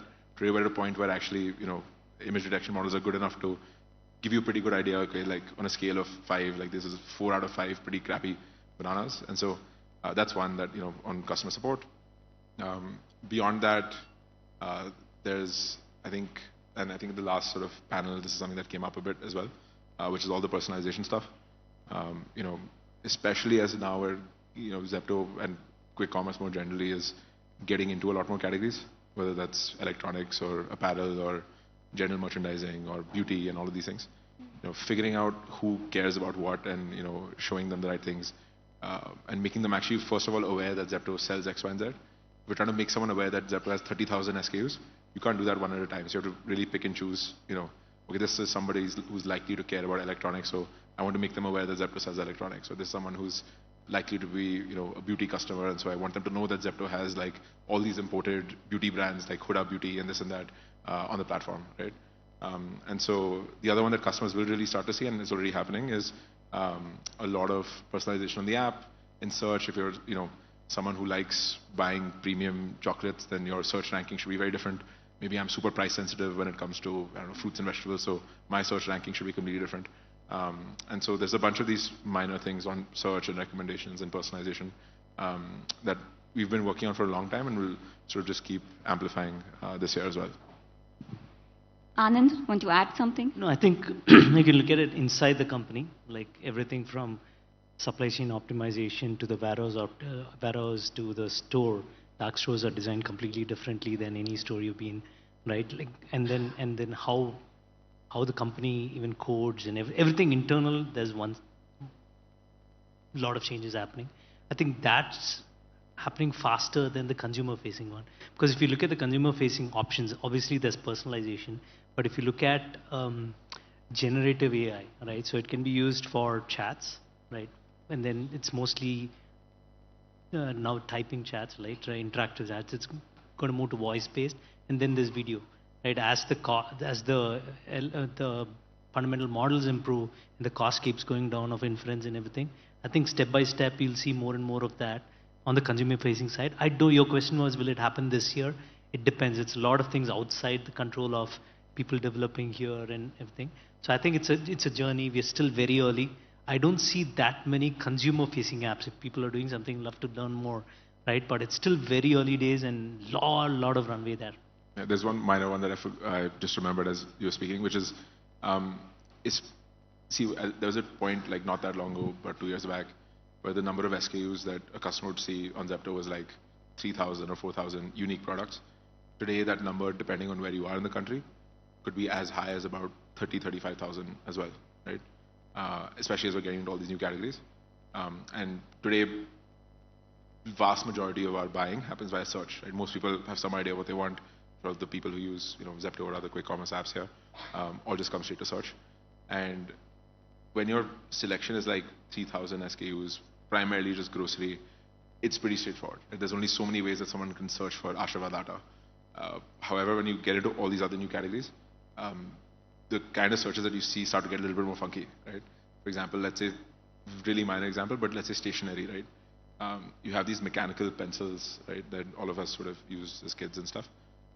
Now, the cataloging title that you would see on the app would be like mechanical pencil in these colors or whatever. But the colloquial way of talking about that is like pen pencil. That's what people have grown up saying. Now, if you're talking about 30,000, 50,000 SKUs, either you deploy an army of people to go and use their brain to figure out like, okay, mechanical pencil, some people also call it pen pencil, which is really impractical. Or actually now, LLMs are pretty good at sort of doing intent understanding, saying that, okay, pen pencil actually means mechanical pencil, right? And so this is something actually is a pretty recent change. We just launched this about 2 weeks ago, And it's in the head queries, like your milk, bread, eggs, it doesn't really matter. But in the tail queries, which is impossible for a human being to go sit and try to, map or figure out, this has been pretty crazy. And so, and the thing is, it's such a tail thing that, we get like, I don't know, I think probably like 30, 40 lakh unique search queries, like different words that people type every day. And so there's like no real way of, at scale, figuring out exactly what that customer means when they're searching in a very specific way that maybe there's only one person in the world, in the country, who's typing it that way. Like, how do you figure out what they're looking for? So that's the other big one, actually, that is working pretty well. There's so much more to discuss, but we are completely out of time. But thank you so much, Kaivalya and Anand, for taking time out and speaking here. Thank you. Thank you.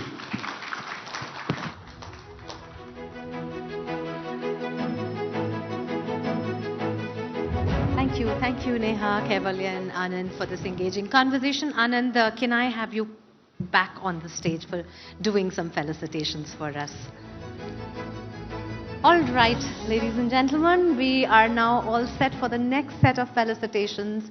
And our next felicitation is for the breakthrough in premium innovation, recognizing a brand that has elevated everyday living with thoughtful, ergonomic solutions designed for comfort and care.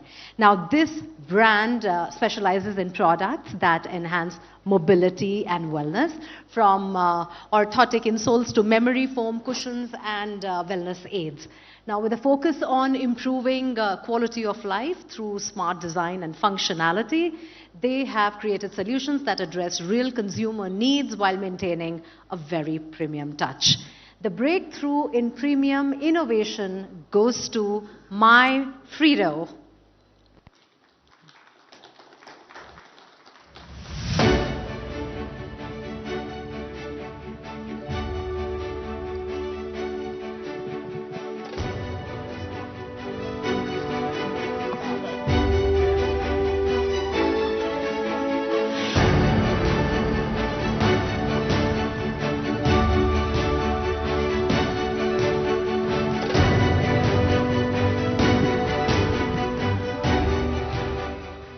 So thanks a lot for this award. So to tell a little bit about myself, I'm a mechanical engineer. And for the longest time, since last 9 years, we've been trying to figure out how to use mechanical engineering to make everyday activities, more simpler for people. Like when we began 2015, so we saw a problem where wheelchair users, people who are bedridden, they would find access to bathrooms very difficult, and it was like a big problem statement for caretakers, to be able to move them very easily. So we, invented this category called as shower and commode wheelchairs, which would make bathroom access like really, really easy for people with limited mobility. And while we were doing that, we learned about how to make seat cushions for people who can't move for the entire day. We learned about pressure points, and then later in the journey, when COVID struck, our sales mix kind of moved from B2B to B2C, and that's when we became like a digitally native brand, and we thought of how can we use whatever we know about human body ergonomics and pressure points, and bring them to a larger set of consumers who might not face like very sharp pain points, which a small set of physically challenged people do, but we can look at enhancing their activities. So whole human body weight, it passes through our feet. So we started with shoe insoles, and in 3 months we became like market leaders in insoles. Today we sell more insoles than all other brands combined in India. Then we went a little bit higher, back and seat cushions. We have been building seat cushions and backrests for wheelchair users. Use some of those insights to build it for the consumers. Today we sell more back and seat cushions than any other brand in India online. Same with neck supports. We sell, similar. So we needed neck positioning and other things for, people who are limited mobility. Similar such insights to build right kind of products. And I believe, this year we are seeing a transition from making these accessories. Now we will be making full products. Like you can see the one I'm wearing right now is a barefoot sock shoe, which is predominantly to grip the ground and to enable people to feel the ground and correct their posture and to exercise better. So that's what we do basically with Fredo. Walk better, sit better, move better. So we think in terms of human body activities. We don't really think in terms of categories. So it's all engineering and human activities is what we are focusing on. So thanks a lot, Gokwik. You've been a fantastic partner from last 5-6 months. We are seeing great conversion rates and keep enabling digitally native brands like us. Wonderful, wonderful. Congratulations once again. That was my Fredo. Our next felicitation celebrates the most Instagrammable fashion brand, and the winner of this brand has truly mastered the art of visual storytelling. With bold, vibrant, and eye-catching designs, this brand has turned every outfit into a social media sensation. Their ability to combine aesthetics with trend-forward pieces has made them the talk of the digital world. The felicitation for the most Instagrammable fashion brand goes to Berry Lush.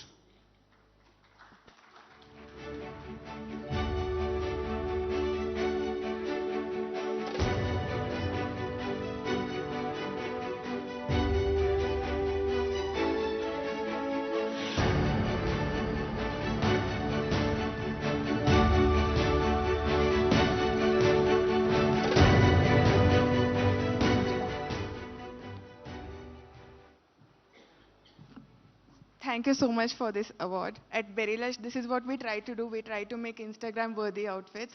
And today you are honoring us with this award, which is Instagrammable Brand Award. So it's very relevant, and I'm very happy to be recognized like this. Thank you so much. Congratulations once again. Next, we celebrate revolutionizing comfort, the category. And this category honors a brand that has completely transformed the intimate wear segment. Now, this brand has made comfort a priority, combining functional designs with premium materials to create products for women, the products that we trusted and loved. Their breathable shapewear and cozy loungewear are tailored to meet the everyday needs of a modern woman.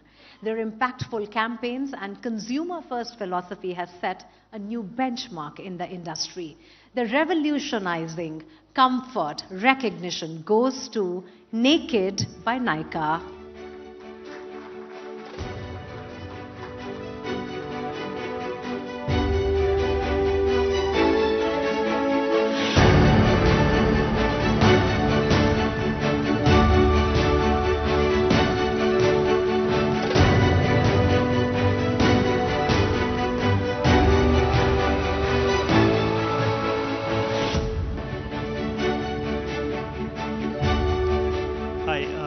Thank you very much, Gokwik, for honoring us with this. Like rightly said, when the company started, when the brand started, we figured out that 80% of women wear the wrong bra size. So that's where the designers started working. And then we keep comfort as the center of any product that we do. Fashion and function has been our motto. And thank you very much for recognizing us. So it's a pleasure to see that. Congratulations Thank you. once again. All right.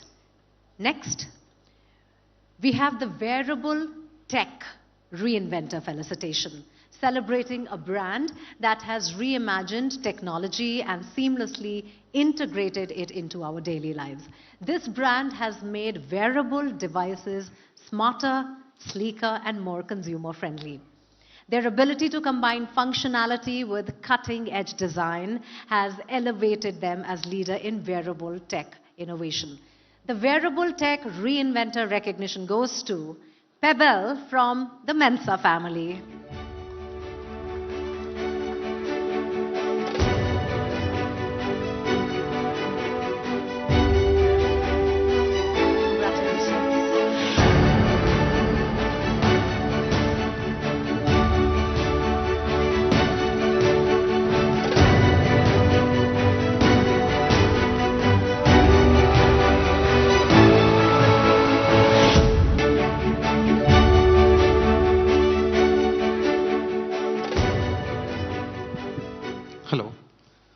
Thank you so much, Gokwik team, for this felicitation. In the past year, we scaled our D2C business by 400%, and Gokwik was one of the enablers to having that scale, right? We represent Pebble, which is from the house of brands, Mensa, and we are revolutionizing the wearable tech industry in India by driving design-led sort of products, right from smartwatches to earbuds, and then we are planning to diversify into new product categories as well, like smart rings, etc., which there's a potential lineup that's coming up during the year as well. Thank you so much. Wonderful. Best of luck for that. And our final recognition is for the Nature's Essence Innovator, honoring a brand that has harnessed the power of nature to create sustainable and most innovative solutions. This brand has combined the best of natural ingredients with cutting-edge ideas to offer eco-friendly beauty and wellness products. Their commitment to sustainability and mindful innovation sets them apart as a leader in this category. The Nature's Essence Innovator is Soul Flower.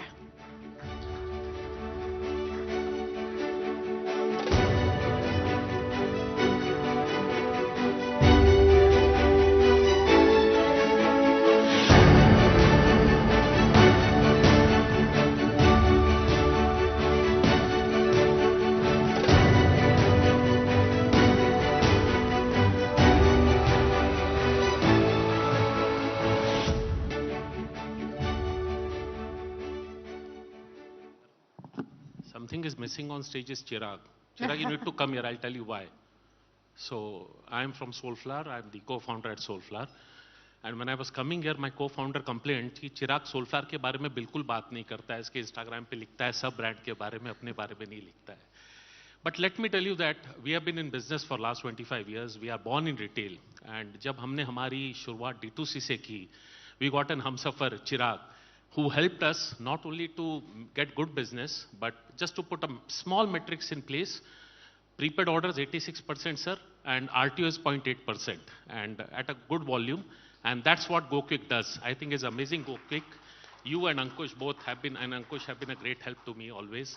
I think you're always call away, all your team members. And the way you are developing tech is going to help every D2C player. We live for our merchants, so no, as no. long as you are growing. अरे यार आप merchant मत बोलो, should say partner. मैंने आपको हमसफर बोल दिया, then you are telling me merchant. This is not right, huh? ठीक है, but I love Gokwik, I must say. Thanks. Well, here's to collaborations, here's to collaborators, content enablers, and of course brands that are coming together with such innovative solutions. A big round of applause, ladies and gentlemen, for all the felicitations for this evening. And with that, as we draw the curtains on this momentous day, I want to extend my heartfelt gratitude to all of you for being such a wonderful audience. Thank you to our distinguished guests, speakers, panelists, winners, and a big thank you to each one of you for spending your precious time with us this evening. Enjoy the rest of your day.